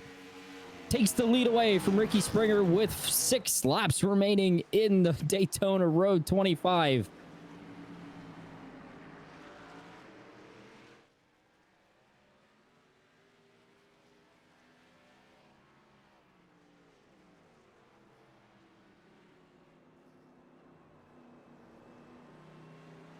Through the International Horseshoe they come. Ricky Springer looks like his tires are on fire, sliding through corner exit of turn 3. Now lost the lead, and he's giving it everything he's got to get back to Alan Elwood. Here comes the dive bomb, looking to the inside of the 49. He's going to get his nose there. Is the 51, but it's not going to pan out, putting the pressure on as much as he can on Alan Elwood. Now all he can do is stay right behind Alan Elwood, keep within striking range. Oh, contact! That round goes to 28. The 5's gonna slide wide through turn 6. Garrett Grant got his revenge on Christopher Bouchard, and that's gonna give James Kaioli 3rd place. Get a 1-to-go replay on this for you guys.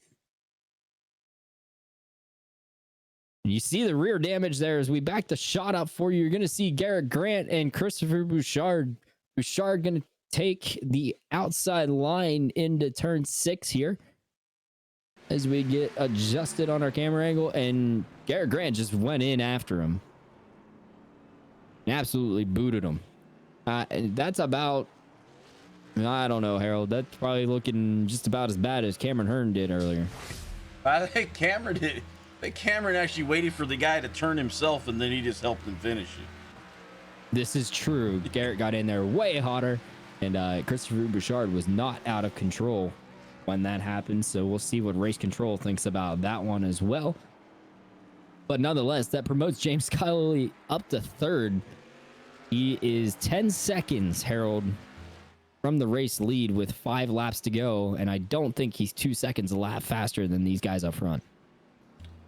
Well, it might be something to see what these two may or may not do that might help him get up closer to the front. Like I said, I don't know if he can do it on his own. Kaioli going to need some help if he's going to get back to the checkered flag. Meanwhile, Ricky Springer out of control. Here he comes. He's going to try to make another move on Alan Elwood. Not going to see it happen. He almost had too much grass there on that right front tire going into the West Horseshoe. And that absolutely would have ended his race and probably Alan Elwood's as well if he would have gotten too much of that and went out of control into the corner. It just really goes to show you, though, Harold, how hard Ricky Springer is trying to push to get back to the lead. Well, once you have it, you don't want to give it up. I'm sure he wasn't happy about that.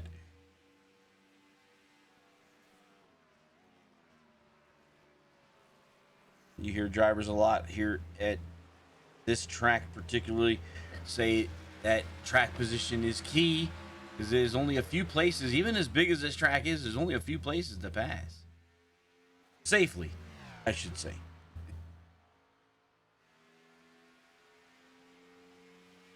Meanwhile, back in the pack, position number 4 about to change hands once again.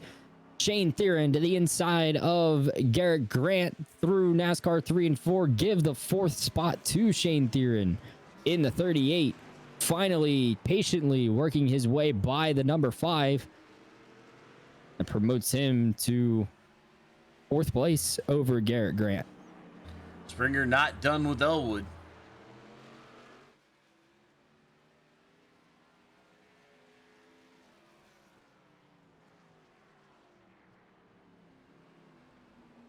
Ricky Springer is giving it everything he's got. Harold, how hard is it to try to push your car?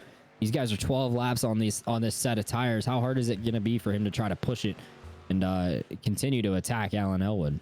Well, maybe he's backed it off to maybe help cool the tires off enough to give it another run. But like you're saying, towards the end of the run, the car is light and the tires are not as grippy as they were earlier. So you're basically on the edge, and we saw a couple drivers already, step over that edge, and around they go. All about Could also balance. still be the fuel save. Don't forget, these guys restarted the race with 15 to go, and that was our fuel number window. So it's completely unknown, I'd say, Harold, whether these guys need to pit. We definitely saw a driver make it 16 laps earlier in the race. I just don't know with these guys running as hard as they are up front, whether they can actually make that happen or not. Yeah, only the time will tell at that point. We'll continue to watch it here and see what happens over the next couple of laps. Unlike the actual date, it's it's almost 4 miles around this road course versus the the 2.5 of the oval. Yeah, absolutely. A lot of fuel burn around this race circuit. Ricky Springer now falling even further away from Alan Elwood. I think he's finally used up all of his stuff. That or he needs to save fuel. Meanwhile, battle for third starting to heat up. Shane Theron has run down James Kaioli over here, the NASCAR chicane. Got a great exit through 14. He's closed up to the back of the 7 as they go through the front stretch and down into turn 1.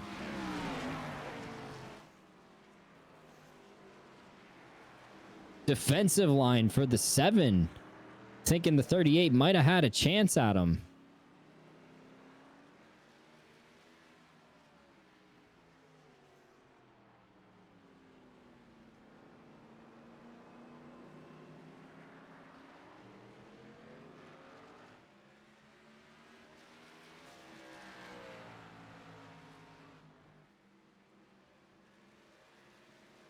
Through the dogleg they come down to the West Horseshoe.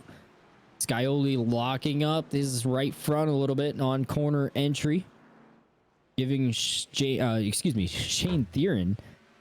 I almost said James Shane Wolf as he was keying up on the radio. But giving a chance at Shane Theron to make a move. There's James Shane Wolf in the 83, Christopher Bouchard in the 28. They just changed. Their positions just changed hands as Shane Wolf now promotes himself up to 10th. Christopher Bouchard, unfortunately, falling outside the top 10 now after being up front there before the contact with Garrett Grant. Meanwhile, up front, here comes Theron. He's going to look for a potential move through the bus stop. Thinks better of it. It's going to follow the 7 through the bus stop and see if he can get him. He lined up a move on Garrett Grant at this end of the speedway, Harold, a couple laps ago. Do you see him trying to make that same move here through NASCAR 3 and 4? I believe he's going to set himself up to try to do this coming off the NASCAR chicane. He's right there to make the move. See if he does it here. He missed the apex of 13. Yeah, didn't get where he wanted to be. Oh, Maybe. Spin back straightaway out of the bus stop. The 28 goes around. He collects the 83 of James Shane Wolf.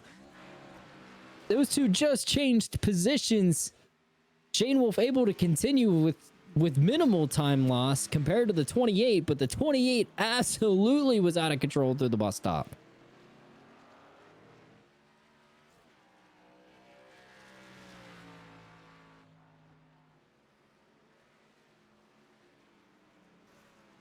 All right, so 2 laps to go at this point.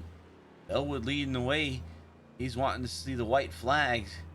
We can relax just a tad bit with that 1.5 second lead over Springer.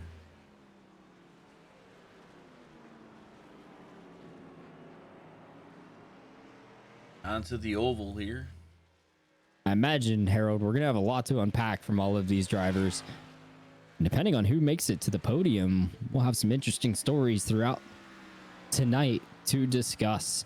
Move for 5th place, I believe that is Garrett Grant. Conor O'Krezek going at it into turn 6 to give that position to the 14 of O'Krezek, rebounding from the early incident with James Kaioli in turn 1. Conor now on his rebound run has worked himself up to 5th. James Kaioli still trying to hold off Shane Theron over here through the bus stop. Coming toward the white flag. Shane just patiently biding his time as much as he can to try to get to the end of this race with a chance at the number 7 for the 3rd spot. Meanwhile, up at the front, Alan Elwood out of the NASCAR chicane he comes. Gonna see the white flag in the air one more time around for the 49 of Alan Elwood, trying to flip the luck of the season that he's had in one go at it tonight and one wild night. One to Go, presented by One to Go Studios.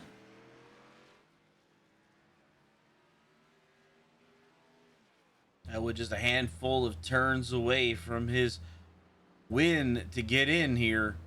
And like you said, get that monkey off his back. His bad luck that he's been seeing throughout the season thus far.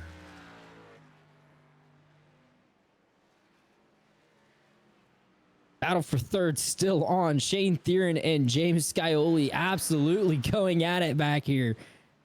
Will Shane Theron make a move down here at the West Horseshoe? This will be one of his last few hard braking zones for the 38. Is he going to try to sneak to the inside of the 7?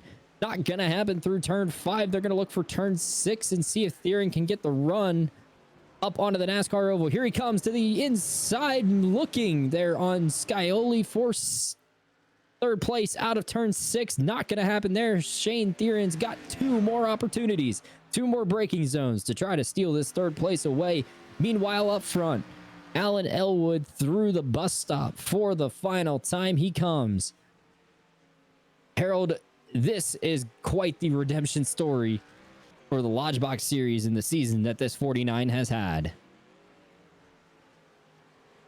Theron trying everything he can. Not going to make it, I don't think, because that was his last shot for really where the 38 shown through the bus stop. You got one more opportunity if you can do it through the NASCAR chicane, possibly, but here is Elwood. Out of 14, here comes Alan Elwood in the 49. He's going to win the Daytona Road 25 at Daytona. A huge turnaround to his season, and James Scioli will hang on over Shane Theron for third in an epic battle down the stretch between those 2 drivers.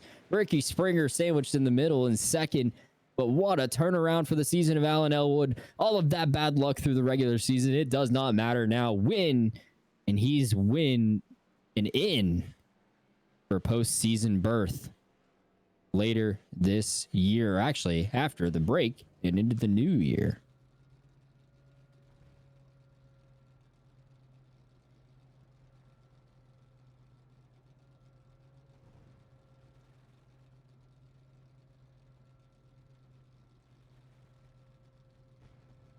Coming up shortly here on the Area iRacing Twitch channel, we'll present you post-race interviews presented by One to Go Studios.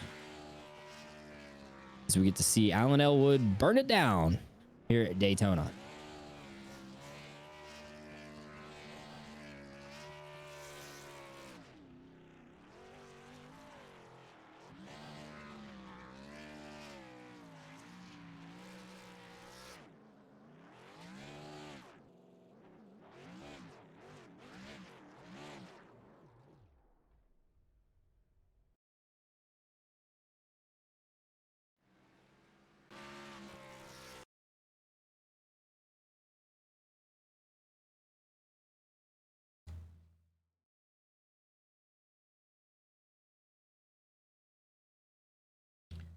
All right, here we are with Alan Elwood, winner of tonight's first road race here at Aria. So you get that first road race win. Alan, so how's it feel? Oh man, it feels fantastic. Just the luck I've had so far in this league it's not been great. So had a lot of stuff go in my favor tonight. It was quite the weird race, probably one of the strangest races I've been a part of. But you know, that's how things go sometimes, and the situation that's in front of you, that's presented in front of you, you got to take advantage of it. And I was trying to save hard there because we knew it was going to be really close. You know, the first race, we couldn't make it all 18 laps, so we knew it was going to be close, you know, running 15, 16. And I shut the engine off, clutched as best I could all the way around on that warm-up lap. And there toward the end of the race, you know, I was trying to clutch, short shift, do everything I could just to make sure I had a little bit of fuel left. And it worked out, and it's just awesome. Alan, just take us through the dread of lap 1 and spinning right there before turn 6 and how you were able to rebound tonight, drive up through the field, pass Ricky Springer late, and take home and steal a win. I'll be honest. That situation right there was probably one of the most embarrassing that I've had in sim racing. Just looped it on a straightaway. Don't do that too often, so that gave me a lot of motivation once I, got the car back going again to get through the field, and was just trying to take care of tires, trying to have some left there. I saw when people were pitting, so I was trying to just kind of keep strategy going with everyone else because I knew that stage break was coming, and I felt like I had the pace qualifying second. I thought I had the pace to run with those guys, and just made that stupid mistake. Um, so that was completely 100% my fault, of course. And just, yeah, you get that motivation, you get that hunger to, all right, I know where I'm supposed to be. I just got to make sure that I pass people clean, because it's really easy to get in the back of somebody at this track with all the heavy braking and really sharp corners. So you don't want to get in the back of somebody necessarily unless you're mad at them or something. But no, just I can't believe that going from 25th, 26th to the win. I never would have imagined at that point that I'd have been here. How much weight is lifted off your shoulders, snagging this win, clinching your postseason berth via a win, and not having to worry about any of the bad luck you've had all season? That's huge. Like I up to this point, I'd got myself in a decent points position. I think I'm 8th. So, getting out of that bottom, below 12th was a monkey off my back in itself, and then to start moving up the ladder was nice. But to feel like you're locked in at this point, and you can just go out, race hard, and that you're going to be there when it comes playoff time is a great feeling. And now just to get some of our teammates hopefully in that same position is going to be the goal. So hopefully we can get a couple of those guys in victory lane here in the races to come. Well, I can say as one of your drivers, you being the team owner of VRA, it's awesome to see VRA get back to victory lane. We're going to go ahead and look ahead 1 week. You got not Daytona, Darlington coming up. We've seen some pretty slick schemes popping up in the Discord for the league. You got something good up your sleeve for Darlington next week? What can the fans be excited about? Well, if anybody out there is a Ken Schrader fan, when he drove for BAM Racing in the 49 car at Schwann's on the hood. You're going to bring me some ice cream. That's right. I'll bring some ice cream for everybody. Used to love the Schwann's truck coming through the neighborhood, like ice cream. Heck yeah. Yeah, no, my mom used to get some stuff from them, and that was some really good food. So no, but we're bringing out the Schwann's car. I posted on Twitter, so you can go check out my handle, Elwood Designs. Check that out. We got that ready to go. We've got some teammates. Eric, you're involved. Everybody here on the team, we're gonna have some sort of throwback going. So can't wait to show all those off, and it's gonna be great for the broadcast to see everybody with their throwbacks. So can't wait to see that, and I'm super excited to get to Darlington and battle it out. Darlington's gonna be a great us guys. All of us at One to Go Studios, we have some things up our sleeves to throw back some of our stuff. So you guys need to tune in for that and see what's going on, Elwood. And you guys, I think, it's almost like I want to throw it out there. Which of all of you guys that do graphics, who's going to be the best? I mean, I know your guys, Elwood. You got the One Mind 2 Design guys. You got the Millard Racing Graphics, who's actually sponsoring the whole week. I mean, there's several different groups, and y'all get to actually clash on the track and then race too. I'm going to be partial because, half my team is my design, so I gotta maybe go with our team as the best throwbacks. But there's so many good ones out there that's already been posted. I'm sure there's more to come, so can't wait to see that. And I'm excited to see what you guys have in store for the broadcast. It's gonna be awesome. Yeah, and Absolutely. We're gonna let the audience decide as well. From what I'm understanding from Jake, is that he's got a plan on throughout the day setting up the top 4, I believe, and then the audience deciding during the broadcast who brings home the money for the best paint scheme. Yeah, we got money on the line and everything. Like, what more can you ask for? That's such an awesome deal that they've set up. So I'm super excited for that. Absolutely. More on that to come later on, Harold. But Alan, before we let you get out of here, who helps you get it done week in and week out on that 49 car? Just everybody VRA tonight. It wasn't looking like it was going to be a great race for us, but I think we rebounded well. Of course, getting a victory lane, but the rest of the guys, Shane, Danny, we persevered. try to get as many points as we could for the team standings. And just everybody on the team. Brad winning last night, like we're off to a great start. And maybe Eric, you could put it in victory lane for the third time tomorrow. Never know.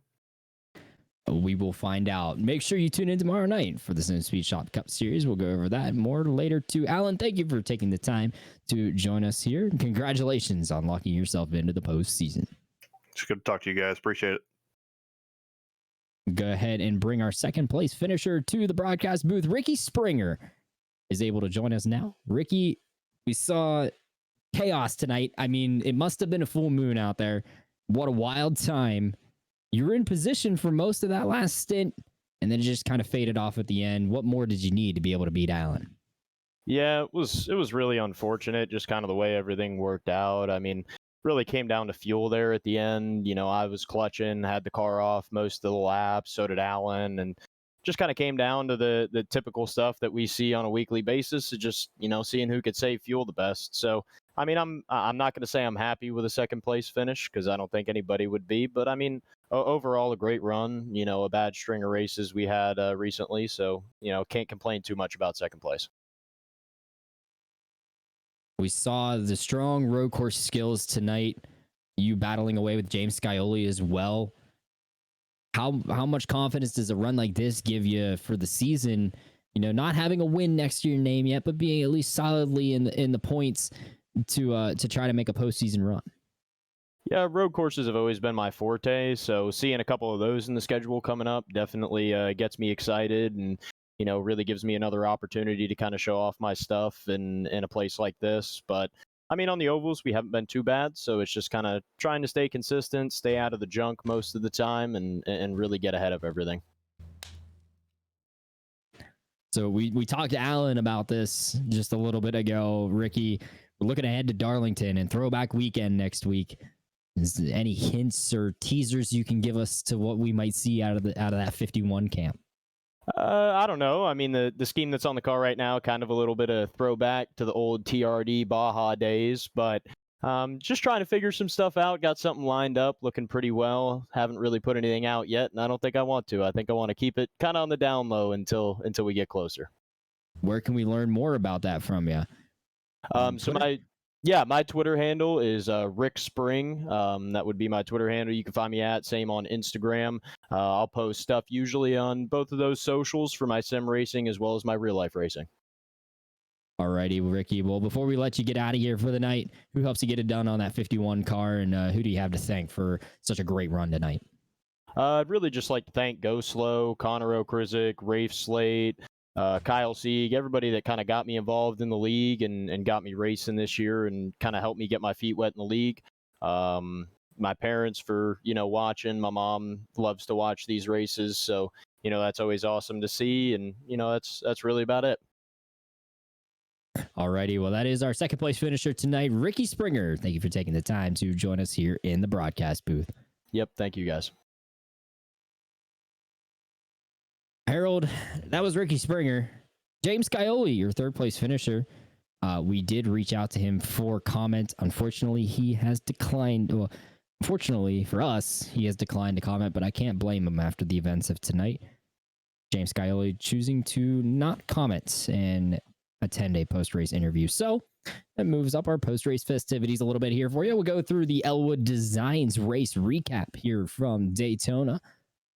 Alan Elwood, your winner, leading 7 laps en route to his win, all 7 coming at the end of the race.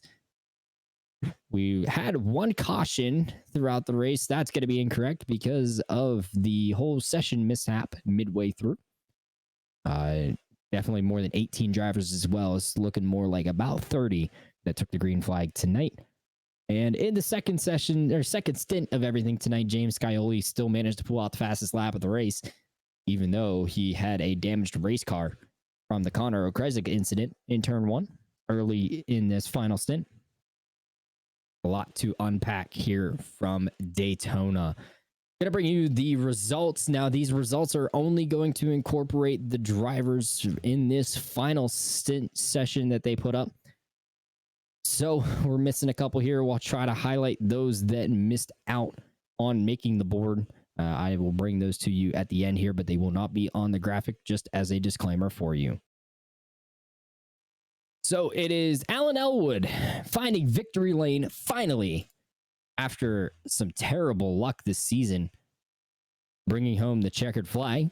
Ahead of Ricky Springer, James Kaioli managed to get himself to third. Shane Theron in fourth. Conor O'krezek coming home in fifth.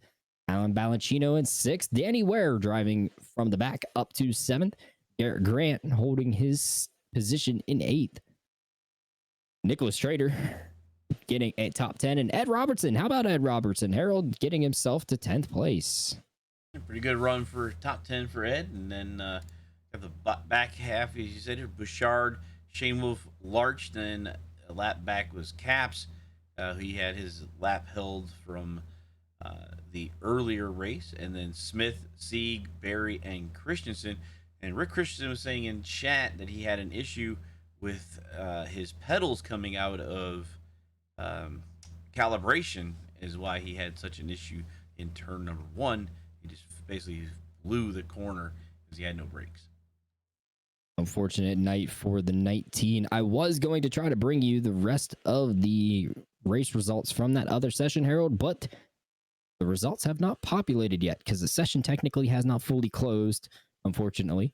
So I know we missed out on drivers like Chris Seidenfaden, David Wisehart, Adam Caps, and more that unfortunately were not able to make it to the finish of tonight. We will recap for you guys next week ahead of Throwback Week and the race at Darlington. And all the happenings in the Area Lodgebox series with just 5 races remaining in the regular season before we see postseason action.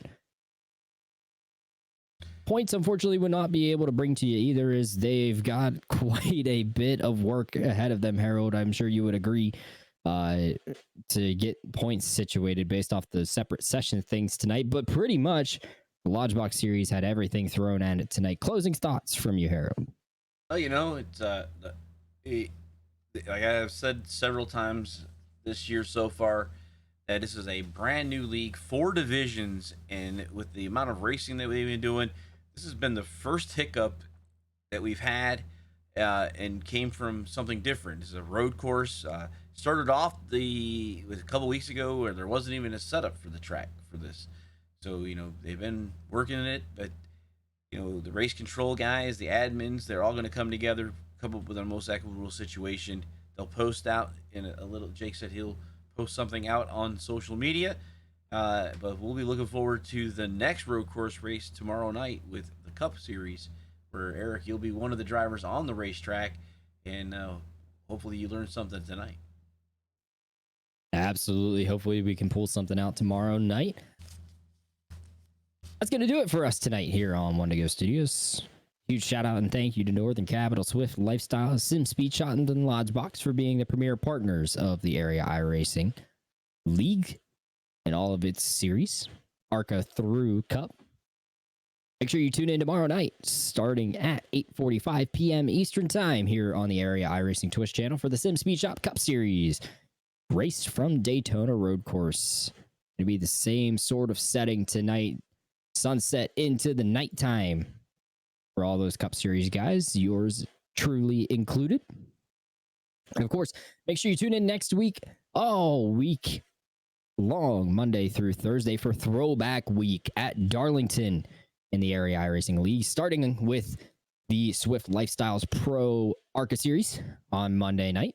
Again, 8:45 p.m. on Monday night. Northern Capital Truck Series on Tuesday. And of course, your next Lodgebox Series race will be from Darlington next week, where they will take to the banks in South Carolina for 120 laps around the track. Touted too tough to tame. For Harold Darner and One to Go Studios, for Jacob Bell and myself, Eric Wineland, I want to say thank you all for tuning in. Hopefully you had a great night here in the Area iRacing League. We will see you all next time. What an exciting race brought to you by One to Go Studios. Here they come out of turn 4 to the white flag, and it's 1 to go.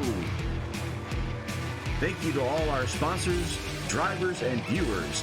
We'll see you at the next turn.